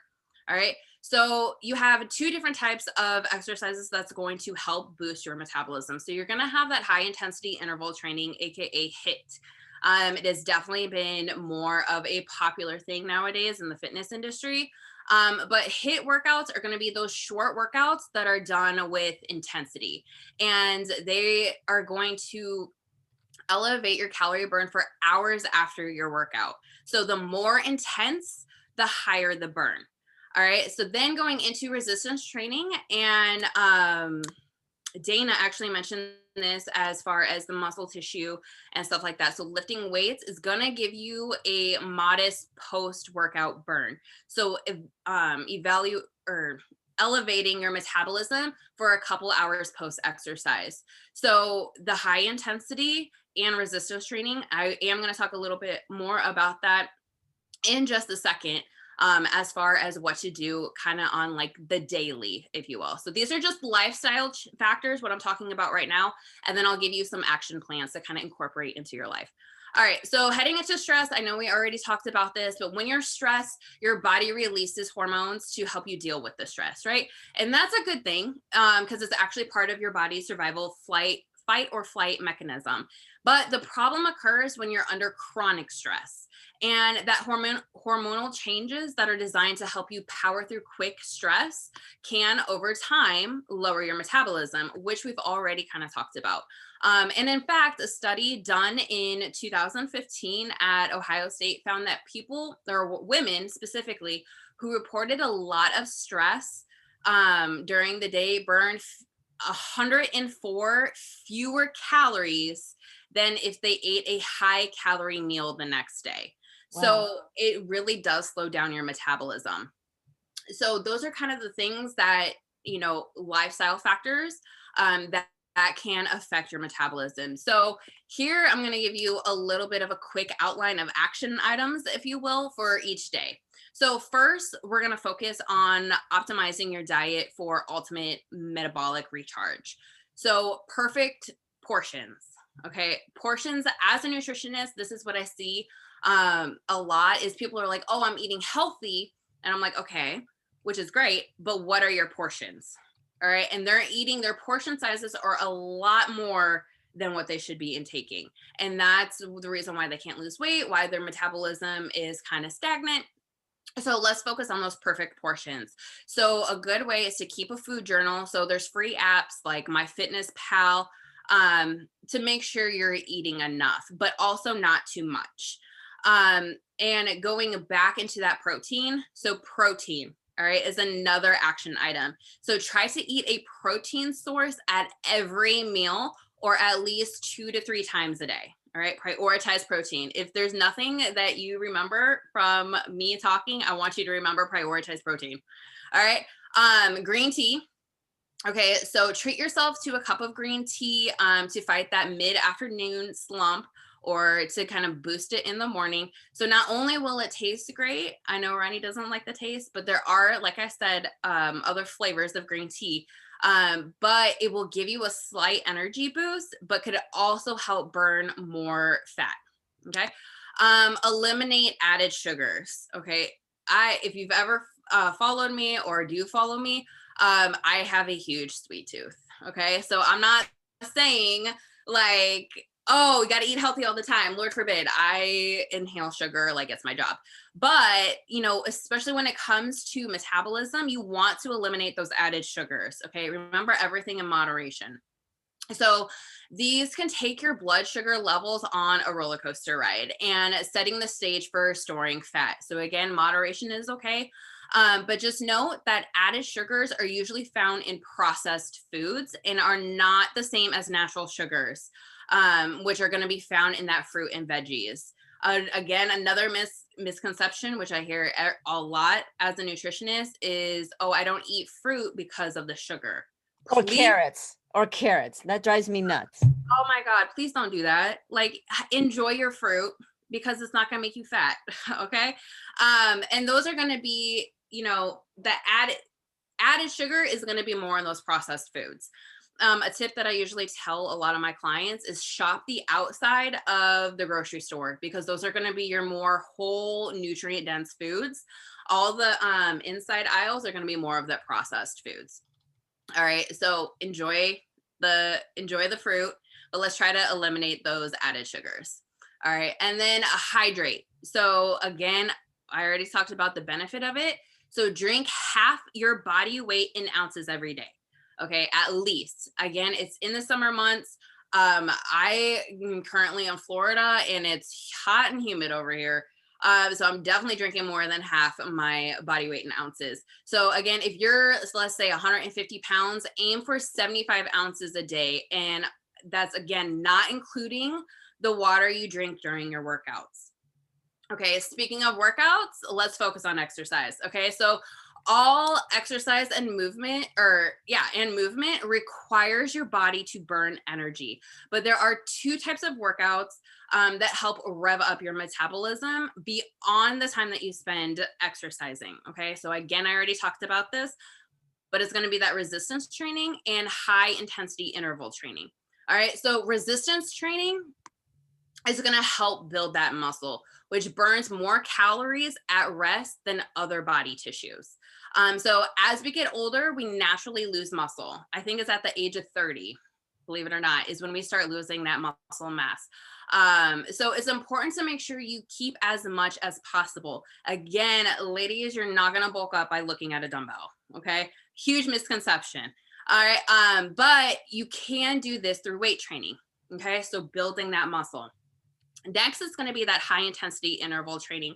And essentially, I'm not going to get too sciencey on it, but there is a lot of workouts. Essentially, what you're doing is you're boosting your heart rate up and then recovering and then boosting it back up. So it's that kind of up and down thing.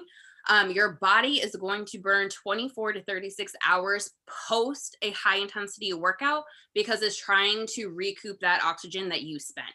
All right. So like I said, 24 to 36 hours post a high intensity workout, your body's still going to keep burning additional calories. So again, high intensity is going to burn more calories than regular steady state workouts. So steady state is where you're just doing, say, straight cardio for 20 minutes. So think endurance for those steady state workouts. And like I said, they also require your body to do a little extra work after because it's going to help recover and repair, which requires more calories, AKA energy.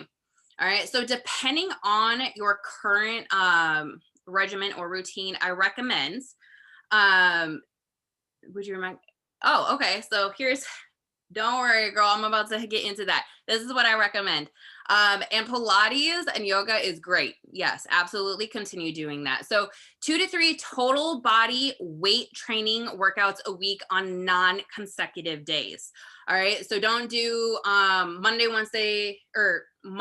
Tuesday, Wednesday, total body exercises. Let's spread it out throughout the day.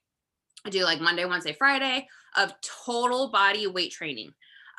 Do try to add in 1 to 2 high intensity interval sessions a week. So I know some of us may have knee injuries, or, you know, we can't jump. That doesn't mean you can't incorporate high intensity. I have a lot of clients that, you know, they have like joint problems or inflammation. So I make modifications on their high intensity. So instead of like doing a jump squat, you could go into like a squat calf raise. So the whole point is to essentially get your heart rate up. Yeah, the All thing is, it's intensity, not weight or force. Intensity is different than weight or force. I just want to add that in because I'm 50 and I deal with a lot of this. Try to look for a personal trainer that gets it.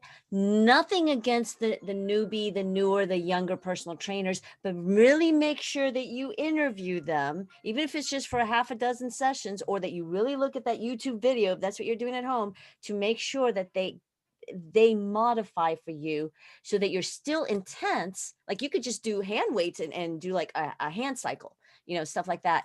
That if you do get a personal trainer for even a few sessions or on, that they understand your elbow issues, your joint issues, your knees, your hips, your arthritis, your herniated disc, all of that, and don't push you in the wrong way, push you to progress, but that they get that high intensity doesn't mean hard banging. Anyway, go ahead, Brittany. I just have to throw that in because that's my passion.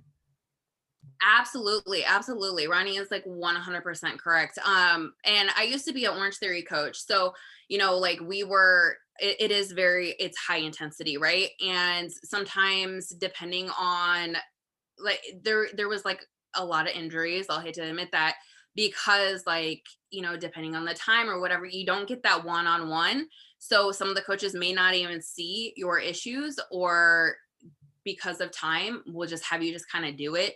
So just be mindful, always listen to your body. And then just like Ronnie said too, just because, you know, intensity and force of power, or she worded it better, but is 2 completely different things. Yeah. But going back to what I recommend, I'm almost done, I promise, guys. I know you guys are ready to enjoy your Friday. Okay, so lastly, for added benefit, incorporate some bonus steady state cardio workouts. So work at a moderate pace for 20 to 45 minutes, 1 to 2 days a week. All right. So with that being said, with workouts, something is better than nothing. Okay. I have a lot of people say, oh, I can't dedicate an hour. You don't have to, especially if you're doing high intensity, you're not going to be able to do it for an hour anyway. So focus on something over nothing. Even if you have 20 minutes, do a 20-minute high intensity workout. All right. So, and if you can't work out every day, first off, you shouldn't be working out every day anyway. Rest is just as important.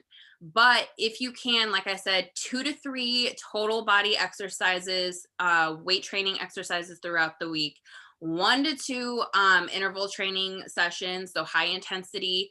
And then again, for added bonus, try to do a day or 2 of steady state. So just a hike, a bike ride. Yeah.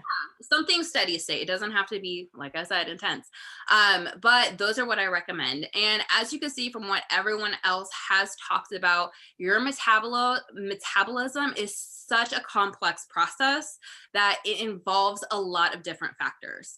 And remember, the great thing that of all of what all of these amazing speakers have talked about is you have control. And you have control over most of them. All right. So yes, genetics do play a factor, but you have control over most of them. And then when you shift your lifestyle to boost your metabolism, you'll just feel more energized, focused, and alive. So with that being said, that is my portion. And I'll hand it back off to Ronnie, or if anyone does have any questions, I would love to answer them. I would love to. And if you want to answer it too, to Liz and everyone, people always ask me, well, I do Pilates. I did Pilates before it was a thing. Okay. I love Pilates because it works on your intensifying your muscles, and really it started by Joseph Pilates to do physical therapy for dancers because they couldn't do a lot of things, so he had to start from the core up. Your core actually is connected to your bicep. Your core is connected to your forearm and your style and your posture. That's why I talk about that. So yes, yoga is awesome, but unless you do Ashtanga yoga or certain body strengthening yoga that has been morphed into exercise class rather than the standard traditional yoga, which is more about breathing and certain postures, then yoga and Pilates, and go ahead and throw tomatoes at me, is not strength training. You use your muscles in a different way. It's a different modality and they all complement each other. But please don't replace a little bit of weight training with Pilates. I love Pilates. I should do more of it. And I incorporate Pilates moves, core strength, into my training for other people, into their weight training. Also, if you really, I don't do high intensity. It's now called the new thing. I don't know if you've heard of, Brittany, HICT, which is dumb because I think everybody remembers HIIT. It used to be high intensity interval training, which it always will be for me. But now I'm reading HICT. I'm like, what the heck is that? High intensity continued training. It's the same thing if you see that. But it's interesting because my heart rate is great. My sugars are great. My blood pressure is great. And I don't do HIIT because I had a knee issue. I have arthritis and I used to be a dancer for 9 years and I pounded the hell out of my body and I have 5 herniated discs. I don't feel like doing HIIT training. So what do? A great Zumba class for cardio, and I do circuit training, meaning do your bicep curls, do some back rows, do some triceps, do your abs. It's like, don't stop. That's circuit training. You keep your heart rate a little bit elevated. Obviously not as HIIT, high intensity, because it's not intense, but you keep going nonstop. So if you go to the gym, if you're back at the gym, don't stop and talk to your girlfriend, talk and work. If you can't, don't do that. Or don't sit there and text. Go from one muscle to the other, so you keep your heart rate elevated. If you work out at home, same thing. You get it done faster too. I work out in half an hour and I'm done. Now, I love what Brittany says about full body, because Brittany is talking about you must work each one of your muscles minimum once a week. I say twice a week, each muscle. So what I do, because I don't want to be there working out for an hour, is I work 2 muscles Monday, 2 different muscles Tuesday, 2 different muscles Wednesday. We're back around to the original muscles I did on Monday. So if I work out my biceps and chest on Monday, I don't do it again till Thursday. That way they're recuperating. And I only worked out 20 minutes, 30 minutes, maybe 40 if I'm doing a lot more chest, shoulders, whatever. And a good workout plan will fix that for you. So, and Brittany, I would like you to, I wanted to ask you about this.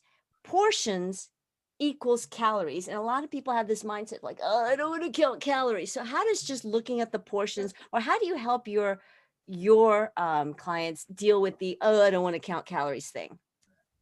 I don't have my clients count calories. I essentially tell them when they do it. But because some people you could use portion sizes based on your hand. All right. So like protein is the palm of your hand. Yeah. I don't know where I was going with that. Carbs, you want a cup size. And then with carbs too, carbs are not bad. For the love of God, please do not think carbs are bad. And they're actually your energy source. So carbs are also going to include your vegetables and your fruits. But anyway, so cup of carbs, and then your healthy fats is going to be a thumb size. So healthy fats they have more calories in them. So it's 9 calories per gram. So the serving size is going to be smaller. So if you ever look at like peanut butter, 2 tablespoons, which would again be like the size of your thumb, is like 190 calories. So that's why you want to like focus on the portions and not so much like counting calories or just obsessing over that. Yeah. And the thing is, you are counting calories, but you're not really. Know what I mean? Tanya, you had a question? Unmute yourself, baby cakes. Yes, thank you. I did have a question for Brittany. You recommended protein shakes, and I wondered if you had any recommendations for specific protein shakes. I tried to have a protein shake, and I did it more when I was working out. I was going to Orange Theory. And so I had my protein shakes more often, but I wonder if you had a recommendation for one, because sometimes I wonder if what I use may have too many starchy vegetables in it. It is plant-based and it is organic. Okay. If you don't mind me asking, which one are you taking right now? Garden of Life, and it has 35, I think 30, maybe it's 20 grams of protein, and it's the organic meal replacement. Yeah, it has 22 grams of protein. Yeah. So that's good, because a lot of protein shakes. So with supplements, you do want to be cautious about quality. So it's just remember you're paying for quality over quantity. And I have this discussion with my husband all the time because he like constantly like has protein shakes, and I'm like, he's like, oh, you know, you spend too much on your protein. I'm like, listen, baby cakes, like you are paying for quantity, I'm paying for quality. So yes, there is going to be a difference. But some protein only has like, so you want to look at the nutrition label. Some will say that they're a protein shake, but it's only like 10 grams of protein. I always recommend to my clients, you want to try to find like somewhere between 20 and 30 grams. Because again, that's what's going to be for like chicken, or if you had like a whole food based protein. So I recommend between 20 and 30 grams. Make sure there's not a lot of added sugar in it. There was this one that it tastes really good, but it definitely has sugar in it. And also with us women, we want to find something that's between like 100 and 150 calories. Yeah. So you don't want to go like one scoop and it be like 300 calories. No, I think this is like 130. Okay.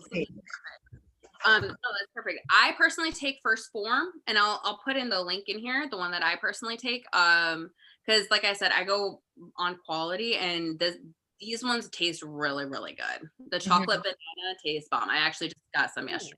Ooh, I'm going to look at that. The other thing I want to add to that, Tanya, your protein is for after your workout, not before. You don't need anything before. It's to recuperate within 2 hours after you've done weight training. So depending on what workout you do at Orange Theory or any of those. Well, I don't go anymore. That's when I went. Sometimes they always had the protein shake after.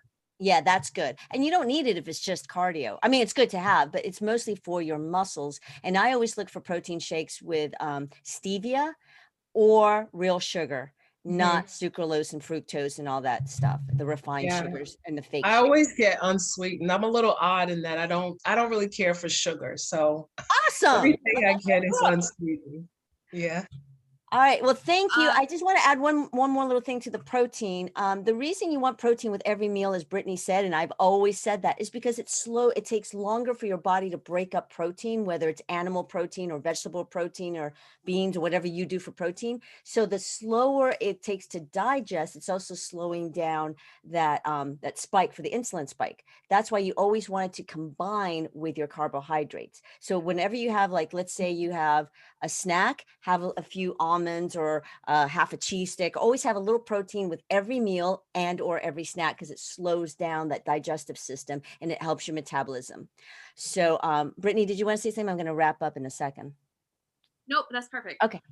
Thank you so much. I have so much more to tell you. Can tea and coffee be included in your daily body weight hydration? Yes and no. It changes your pH level, ED. The coffee and the tea changes your pH level. So you also want to get water out of your fruit and out of your vegetables. Just think about it. A big gulp is 30 ounces. So 35 ounces isn't that much. I personally like to drink herbal teas for my water. In other words, cold herbal teas. So I get you. But be careful with the ones that have tetraene, which is like green tea, or caffeinated. That said, you have more questions. You're going to get to ask them in an email. I'm going to follow up with the replay. And I just want to say, if you can stay on for a few minutes, every one of these experts has so much to give. Please keep keep in touch with them. Follow them on Instagram, Clubhouse, Facebook, wherever you can find them. I'll send you an email with their names and their social media links and their free offers. I am Ronnie Loiza, a Fitness After 50 coach. I have a decade of personal training under me, experience. I know I have a lot of opinions, but it's only based on experience and working with women, listening to you women, asking you questions, you talking to me. I would like to offer you coaching because that is what I have turned to for the rest of my life. If nothing else, this pandemic had me decide once again, what do I want to do for the rest of my life? Who do I want to be? What do I want to be? Oh my God, I love it when I have breakthroughs with women. You find out what you really, really want to be for the rest of your life, what kind of person you want to be, what kind of attitude, what kind of thriving. And then we build the goal setting from there. So I'm about fitness and lifestyle, habit changing, bringing on good habits. Yes, you can at any age. You can bring on good eating. You can bring on good lifestyle habits. And we set goals. We hit milestones. I'm here for one-on-one support. That's what you're getting into. As Brittany said, you pay for quality. That's what coaching is about. No one can do it alone. That's what we have found out as women in our experience and in our life. So you get one-on-one coaching with me. You get accountability. You get a plan of action. You get milestones. You get transformation in whatever it is that you want to accomplish in fitness, in health, and well-being, and the type of woman you want to be to show up for your family, for your husband or wife or partner, for your work, for yourself. I really want to offer you to get in touch with me for the one-on-one coaching, because that is going to set you to be the best of you now, the best of you, how you can be, what you want to be, how you want to feel, to have time for fun, for family, for friends, for yourself, for your work, for your retirement, for everything. So I am Ronnie. I'm a Fitness After 50s coach. I would really love to connect with you, and let's see about the possibility of getting a coach to get you there faster, because a coach isn't forever. Psychotherapy may be forever. Other things may be forever. A coach actually gets you to, we have this amount of time. Let's start working on you. I focus on you one-on-one, because there's no better feeling than actually knowing that we reached how you want to be with your health, with your well-being, with your life. So with that, thank you for showing up today. I'm going to get you your replay information. I'm going to get you the links, all the free gifts. And I thank you so much for your time and your attention. My love to you, my respect, and we'll talk soon. And thank you to all the speakers. Bye, guys. Dana, Brittany, Dr. Amber, Neva, thank you so, so much. And Brittany, you're a rock star. We're all rock stars. You. Bye. Thank you. Any questions? I'll get you my email.